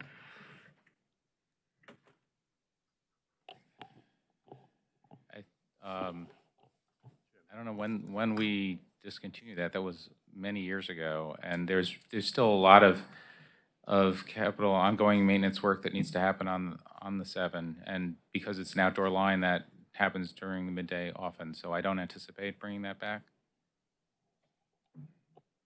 As a local passenger, I guess on a local station, obviously I don't necessarily want it, but I was told that it was done as because of the CBT installation, some of the other track work, which a year ago I was told was just about curtailing. So I wish someone would take a look at that, because I think express service is very desirable for people. Although the total time isn't that much, but we'll take a look at it. Okay. I mean, it came up earlier that I can't remember which commissioner asked about when was it going to conclude. We have about 3 cutovers left, and the cutovers are basically weekend operations to cut from the old to the new.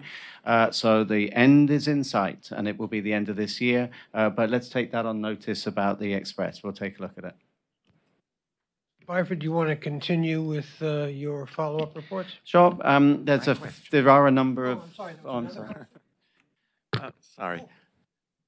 So I understand the reasoning behind the 6 and 7 service increases, but everything we've seen about the Canarsie Tube shutdown, both in writing, in the community meetings, has also mentioned increases in E, G, J, M, and Z service. When are we going to see those? Because of the PICs, aren't we supposed to have seen those now? Our pick, even though it goes in at a single point in time, goes to, they're staggered, and the A division pick was ready earlier and is going to be presented to the union before the next board meeting. So in October board, we'll talk about the lettered routes and how that interfaces. As long as they weren't forgotten. Thank you. Forgive me, having caught a glimpse of the finish line, I lost myself. Mr. Chairman, in the board book this month, we have a number of standard follow-ups. In addition to the monthly Metro Card report, you'll also see the semi-annual service quality (PES) indicator reports. We also have the mid-year budget forecast monthly allocations, which Jay talked about. There are also 3 quarterly reports for the second quarter of 2018, these being the Elevator and Escalator Report, the Transit Adjudication Bureau Report, and the Transit Recidivism Report, which Jim Henley has a brief presentation on if you would like to see it. Very much.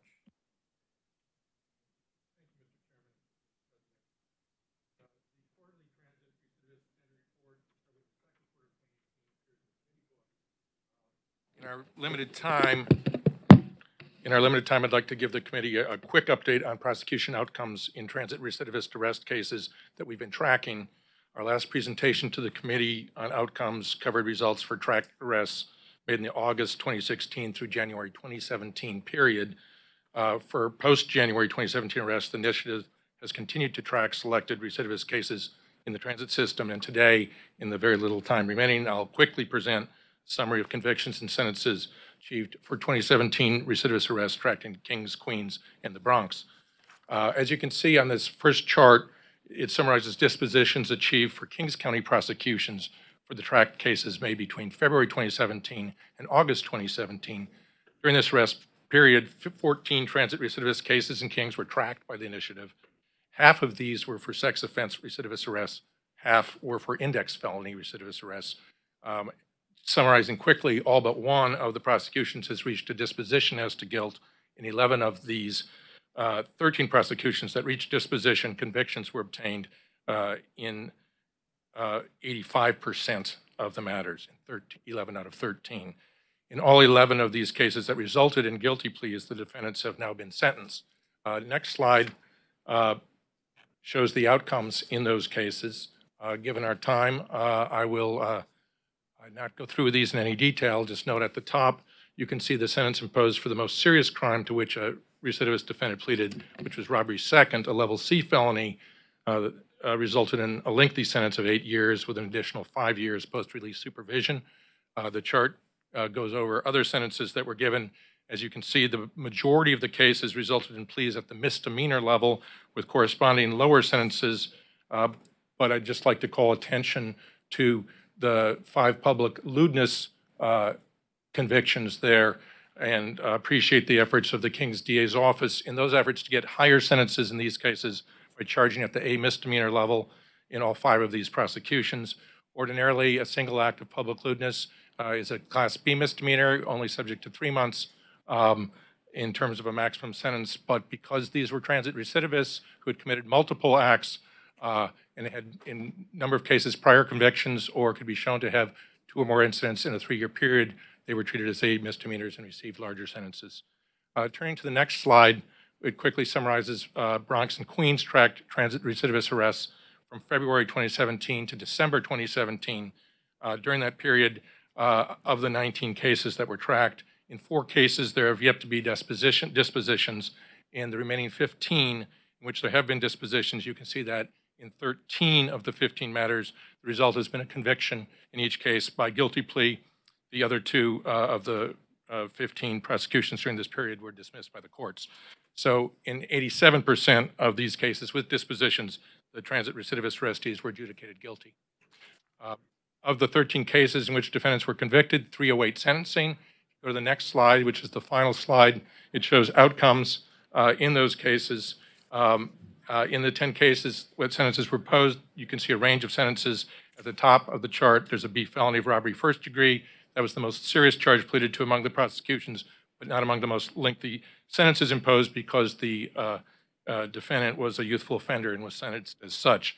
The next highest charge of conviction was for D felony, criminal possession of weapons, for which the sentence of 2.5 years to 5 years was imposed.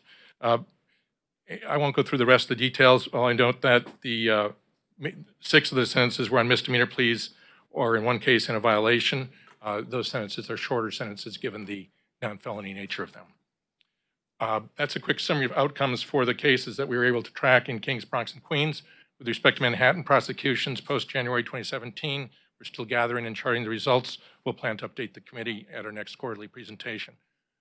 Thank you.